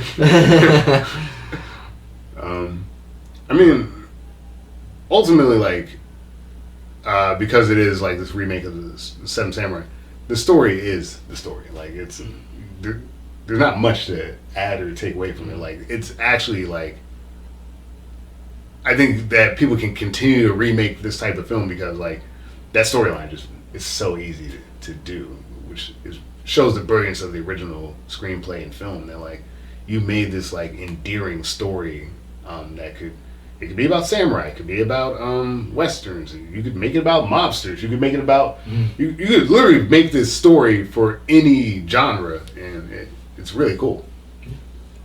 The remake. Although I say you can take the story and put it in any genre, the remake chooses not to. Which, so it's, to your point earlier, it's kind of all connected, right? Like, right before the big gunfight at the end, Robichaud kind of loses his nerve and he leaves. From there, I mean, like, Robichaud's kind of out of the picture. Haley Bennett's character kind of in the picture. You have this, it's an impressive but somewhat generic fight, right? Like, as Bo's men are coming into town, and the Seven have set up all these explosives, and they like blow up a bunch of dynamite that they absconded from when they freed some other people from the mine. And I mean, a lot of things happen, but like, I'm struggling with this one because to me it's just like a very generic gunfight. Yeah, there's nothing like, I guess, unexpected or anything that really stands out in this gunfight, especially because the gunfight when they first arrived at the village was pretty spectacular. Yeah, that was actually a really good one. Yeah, and it's a lot cleaner too because we're just focusing on the Seven as opposed to this huge war battlefield that the village has become for the finale. So it is a little, like I said, it's a little bit exhausting because it just goes on and on, and then they get the Gatling gun, and then we got to move the women and children. Right, because like they're kind of winning the battle on the front end. Ethan Hawke's character comes back into town to warn them that the Gatling gun is coming, which then Robichaud and what's his name, Billy Rocks, are like, all right, what are we gonna do about this Gatling gun? Chris Pratt's character is at this point already injured. I think before this even happens, like he goes out and like basically suicide bombs himself. Like I'm actually struggling to recall how these order of events happen, but like there is this Gatling gun. Chris Pratt kind of reprises this whole, trickster, like here's your card, and he uses it to like help blow shit up and help save the day. Billy Rocks, Robichaud go off in basically a blaze of glory. Vincent D'Onofrio, he just gets shot by the other Native American in the film by bow and arrow, and you think like, oh, he's getting shot, but he's still going. You're like, oh, he's gonna do something. He doesn't. He just kind of dies. And the other guy who was with the red, what the hell is his name? I'm forgetting her. No, I'm talking about so Emma Cullen. Right. So the other guy who was with Emma. Who, he went with her to recruit everybody. He saw Vincent D'Onofrio's character die, and it was just like, oh yeah, I forgot about him too. I think his name was like Thomas or something in the movie. It doesn't really matter. Yeah, he doesn't really matter, but he witnesses Vincent D'Onofrio's death. So I don't know. It felt like it should have mattered more. They do play that as like this dramatic moment. It's got like this Platoon kind of Saving Private Ryan moment to it. It's like slowly falls with the arrows, and it's like, I don't give a shit. Well, he's the first of our 7 to die. That's true. I guess it's just signals like of things to come. Yeah. Ultimately, Chris Pratt's character, I guess, completes his arc by like sacrifice. I mean, he's already dead more or less, but like making that sacrifice, going out there, helping them like get rid of the Gatling gun, which then allows this fight to be back on terms that like the 7 can actually fight or win. What's his name? Denzel Sam Chisholm. Yeah, Denzel Sam Chisholm confronts Bo and his men. He takes out 2 of them. He's got Bo in a run. He's something like, "Oh, pick up your gun." He just kind of shoots him. Shoots the gun. Chases them into like this burnt out church, and then we find out that Denzel's character, at some point, Bo attacked his village, like during the war with the Confederates, and raped his mother, lynched his sisters, tried to like lynch him too, and he survived. You see the scar on his neck, and you're like, oh wow, I wasn't expecting that. And while Denzel's in the middle of kind of like getting his revenge, he starts to like choke out Bo. Then Haley Bennett just shows up and like shoots him. And it's like, oh, okay, okay. I don't know if that was supposed to be like symbolic. Was that supposed to like keep like a part of Denzel's humanity or something like that? I didn't get it. Yeah, I think it. Honestly, I think it was just supposed to be a fake out because you hear this gunshot go off, so you're maybe supposed to think Denzel. Oh, yeah, that's right, because Bo does reach for like a Derringer or something like that, so it was a fake out. Yeah. But why not give Denzel the kill? Because you just laid out his whole motivation right there. If Denzel's like, who for the most part here, I mean, that is a pretty righteous cause. He murdered your family. And I guess he also murdered Haley Bennett's family. But I don't know. You would think, to your point, that Denzel would be the one to kind of finish that because his arc does seem more fleshed out and kind of important, especially like historically and stuff like that. With the, like I don't know, it just it was a weird choice. And then kind of after that, you get like, they kind of go on their way. The three that are still living. Haley Bennett's character does a voiceover while you see the graves of hold up, I got it here. As you see like these tombstones for Frobisher, for Faraday, which is Chris Pratt's character, Frobisher, Ethan Hawke, Billy, Bjorn Hoon-Lee's character in Horn. They're just buried near the town in honor of these heroes, and you get some voiceover saying that their sacrifice made them magnificent. It's kind of the same thing happened, but not really, because like we mentioned with motivation in arcs. So I don't know, like you have this really expansive firefight that does go on for a while. It's impressive. Like I don't want to downplay, like it's an impressive scene, but it's a little muddy because we're not really connected to these characters, and it's hard to keep up in my mind of like the order of events, like when people died, when the thing got blown up, when Ethan Hawke showed up, when Billy Rots and them die on that like steep, like there's just so much happening, and I'm actually kind of confused about like what I saw, but it was kind of impressive. Yes. From an action standpoint, it looked good. Yeah. I guess just the motivations just really make it a little bit tough to kind of follow, like why are we doing this exactly? Right. But it's cool to look at, but motivation could have been better. Yeah, I think so. So ultimately, look, gets the job done. Like we same thing. Like 7 people come to town, they help save the village. The original, I think, does a good job of making that village feel important. And I think with the remake, I just struggled to find that connection with the village, and I think that's what the main difference for me was in terms of these endings. Yeah, especially because you have Chico decide to go with the village because he sees that as the better life, and in the remake's ending, you have Vasquez and who else? Who else lives? Vasquez is alive. Red Harvest. Red Harvest is alive. So you have Vasquez and Red Harvest go off with Sam. Sam, yeah. And none of them choose the village. Right. So right. So it says that their lifestyle is still kind of like higher, I guess. It's more important than raising a family and like being a farmer. Right. Like they came into the village to do a job. Mostly we find out for revenge for one character in particular. Once that revenge is satisfied, he goes on to do the things that he always did. Mm-hmm. Doesn't seem to be the same type of reflection, and I think the original does this good job of like these guys are on like the tail end of this lifestyle, and I think it changes the way they approach this job. Like you mentioned, the $500, $800 versus $20, and $20 for people that really maybe don't deserve your help, especially the way they treated you towards the end of the film.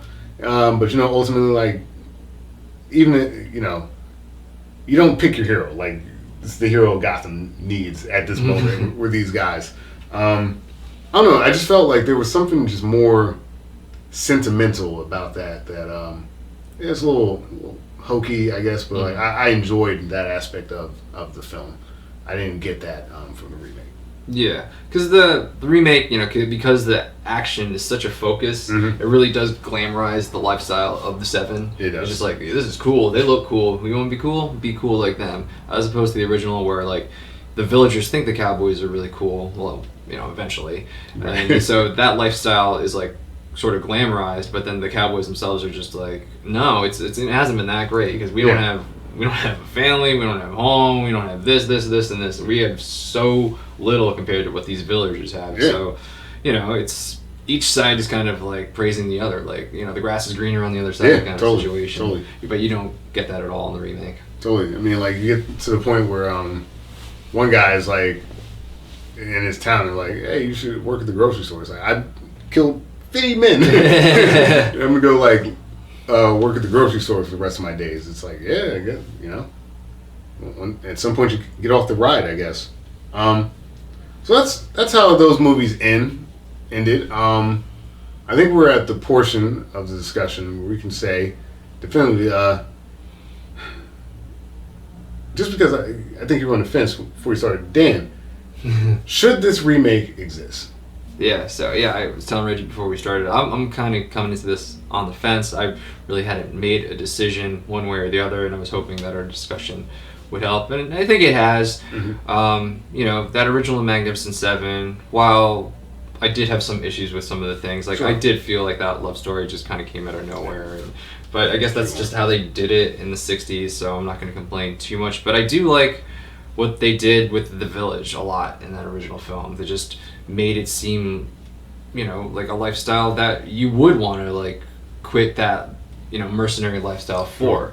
Like let's these people are fun. Let's just, maybe what we're doing isn't right. I like that take on it because we are focused on these seven and, you know, the heroics, and we are glorifying the heroics, but like at the end of the day for them personally, maybe it wasn't the right choice. Right. So Ready for that? for that cool guy to go back. Super cool. Okay. So yeah, I really do like that. And then there's like, you know, that sort of inner battle that they kind of put with like Chico, like is he gonna or isn't he gonna, like, because he really is like, I'm gonna be like them. I can't wait to be the rest of my life just like Chris and Vin. And you know, I was surprised that the remake didn't really play with that at all. Right. That they didn't have, first of all, that they didn't have a Chico character, that this kind of, this wannabe that was following them. They made them all like very efficient in their particular field, which is, I guess, just a different way of killing. Right. And, you know, they did a good job of making the characters different from one another in the remake for sure. It's like, okay, I could definitely just like describe each of them in like one word, as opposed to like the original one, like all kind of the same. Right. But you know, missing that motivation of like, we got to do the right thing for the village. You know, is it hokey? Yes, but that's kind of what the film's about. I feel like at the end of the day, it's like these guys are coming together. They usually just do it for the money, but this is the one time where they're gonna all turn it around and try to do the right thing. And while you kind of get that because, you know, Chris Pratt decided he's going to sacrifice himself for the greater good, but it wasn't a question like until that moment. Like I wasn't thinking like, is he not sure about his lifestyle, or is he just kind of want to keep doing it? Like it just seemed like, well, Chris Pratt's just going to keep doing Chris Pratt the whole movie. He never had that like inner conflict of like, man, do I need to do the right thing or just got to follow the money? So I missed that, and you know, you just have a much better villain in Calvera. You just have a much better villain in Calvera. I really did not like Bogue at all. I thought he was, like I keep saying, a one-note mustache twirling villain, and he just wasn't fun anytime on screen. And then just in general, like when there wasn't action in the remake, it was pretty boring. Right. And it was pretty by the books. Like you'd seen all these tropes before. Like I said, Ethan Hawke's character, like, man, I can't kill another person, I'm out of here, hey, I'm back. It's like, yeah, we all saw that coming. You're not fooling anybody. So I don't feel like it did anything like really new. It did enough different to distinguish itself from the original film, but it's missing a lot of that heart that the original film had. So it's very close, but I'm just going to say it shouldn't exist just because it changed some of the things I wish it didn't change. And then at the end of the day, it's just pretty generic Western. And while the performances are pretty good, at the end of the day, the film's pretty meh.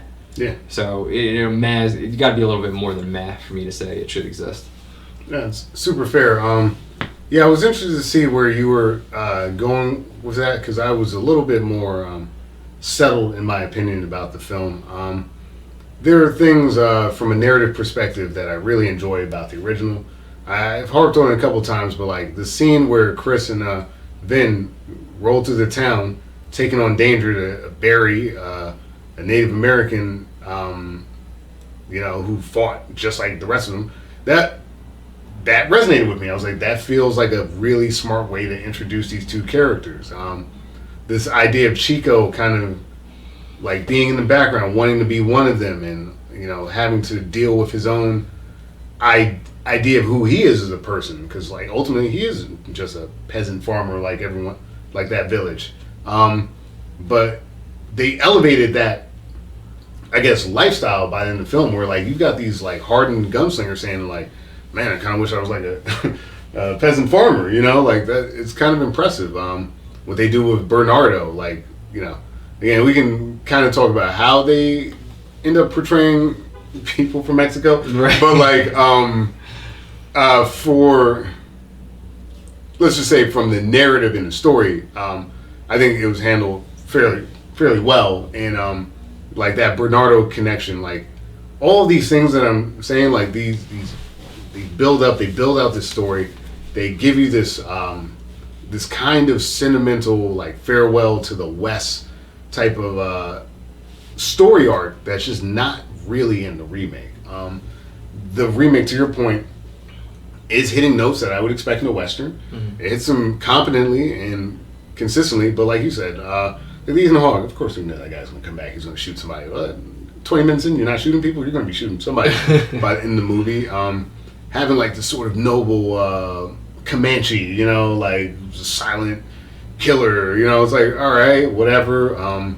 The woman who like could have maybe been a really interesting character, but ultimately she's just like a widow that can shoot a gun from time to time. Like, seen it, done it.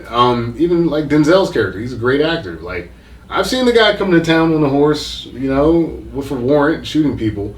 So like, it's a really generic Western that's born from a film that's an interesting adaptation of a Japanese film. So it's like you've got this revolutionary Japanese film about samurais. The entire story is laid out there for you. I haven't fully watched Seven Samurai yet, but like the Western that is the Magnificent Seven from 1960, from my understanding, pretty much just adapts it and does that well.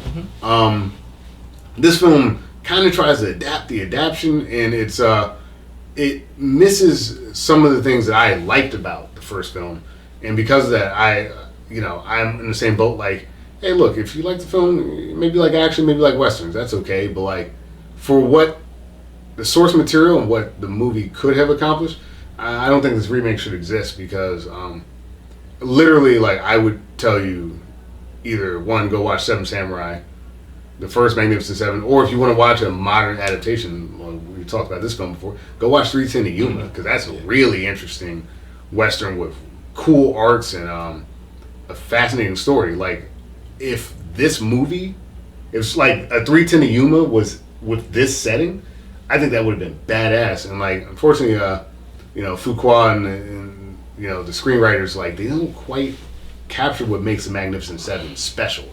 They just made a decent Western, so no, I can't really recommend it as a remake. Yeah, they tried to just make the Magnificent Seven like a little more badass. I feel. I don't really feel like they did anything to like even tell the same story. They're just gonna find 7 really cool people protecting a village, and it's gonna look awesome, and it does look pretty good. Not gonna lie, but based on seeing what we have with the source material, they could have done more with it for sure. And like I said, I had seen this remake before. Right. When I first saw it, I was bored to tears. Yeah, right. It was only interesting this time because I was able to compare it with the original. That's fair.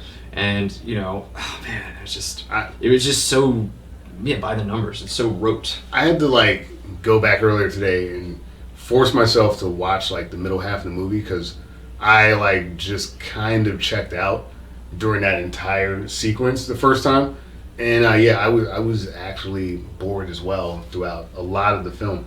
Like, I had hope for it early on, like that first 30 minutes I was like, okay, Chris Pratt, but then it just kind of meanders into what it becomes, and there was not enough interesting things happening to keep me fully invested, because I was like, all right, I've seen this type of character before, I've seen that type of character before.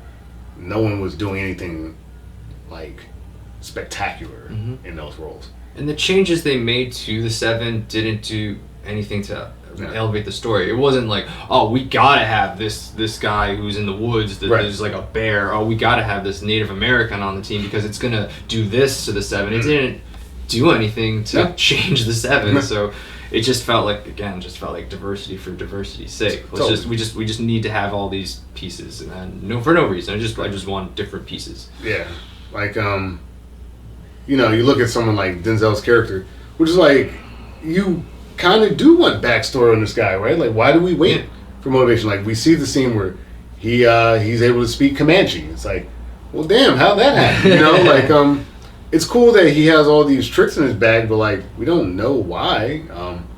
Robichaud has probably the most fleshed out story, and even that's kind of loose. So I don't know. Like, there's just opportunities to do things, and something as simple as, like we said in the original, is like the Bernardo character being Mexican and Irish in a Mexican village actually elevates his character. Like, there's not stuff like that happening in this remake, and I don't know. I think they made it harder for themselves than they needed to.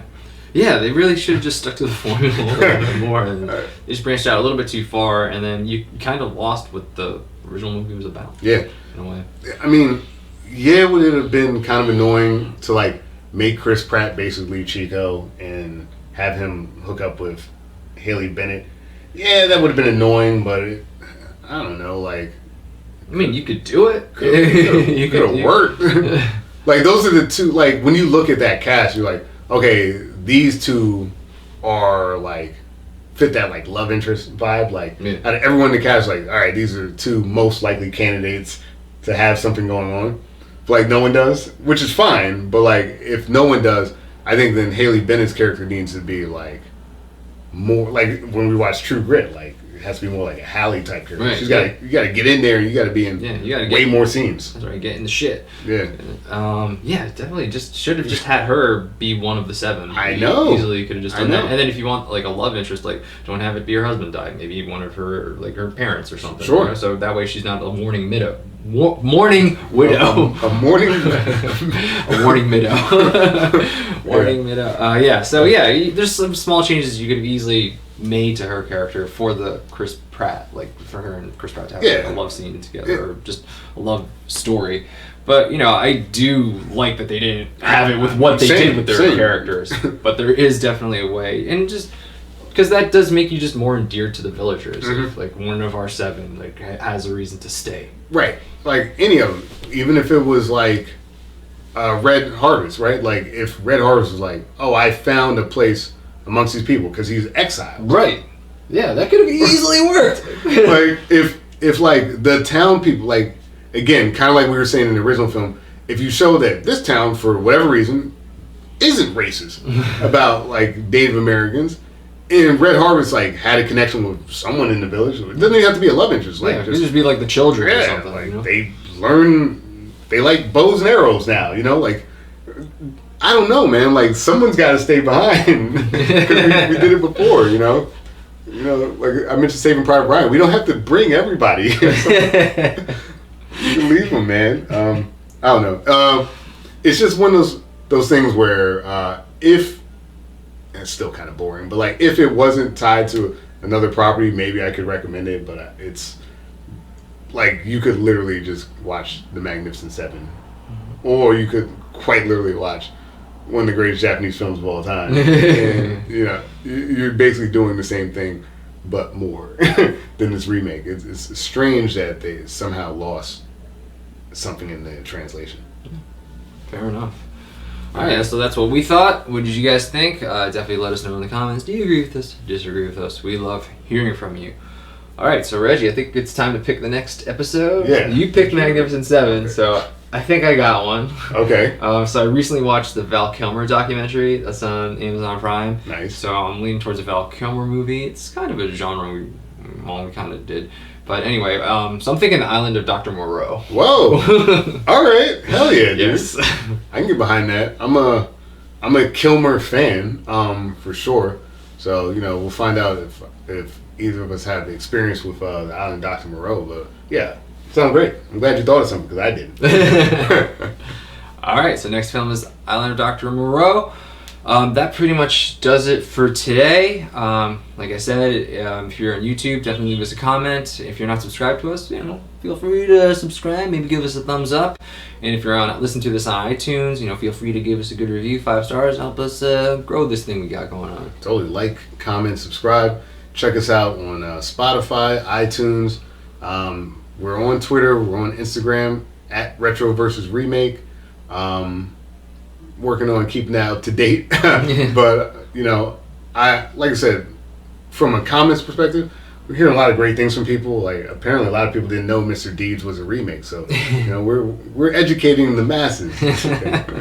But yeah, this was good. A nice artsy kind of adaptation of a Japanese film. I had fun with this one. Yeah, for sure. Yeah. And with that being said, I'm Reggie Parker. And I'm Dan Bulick. This has been another episode of Retro versus Remake.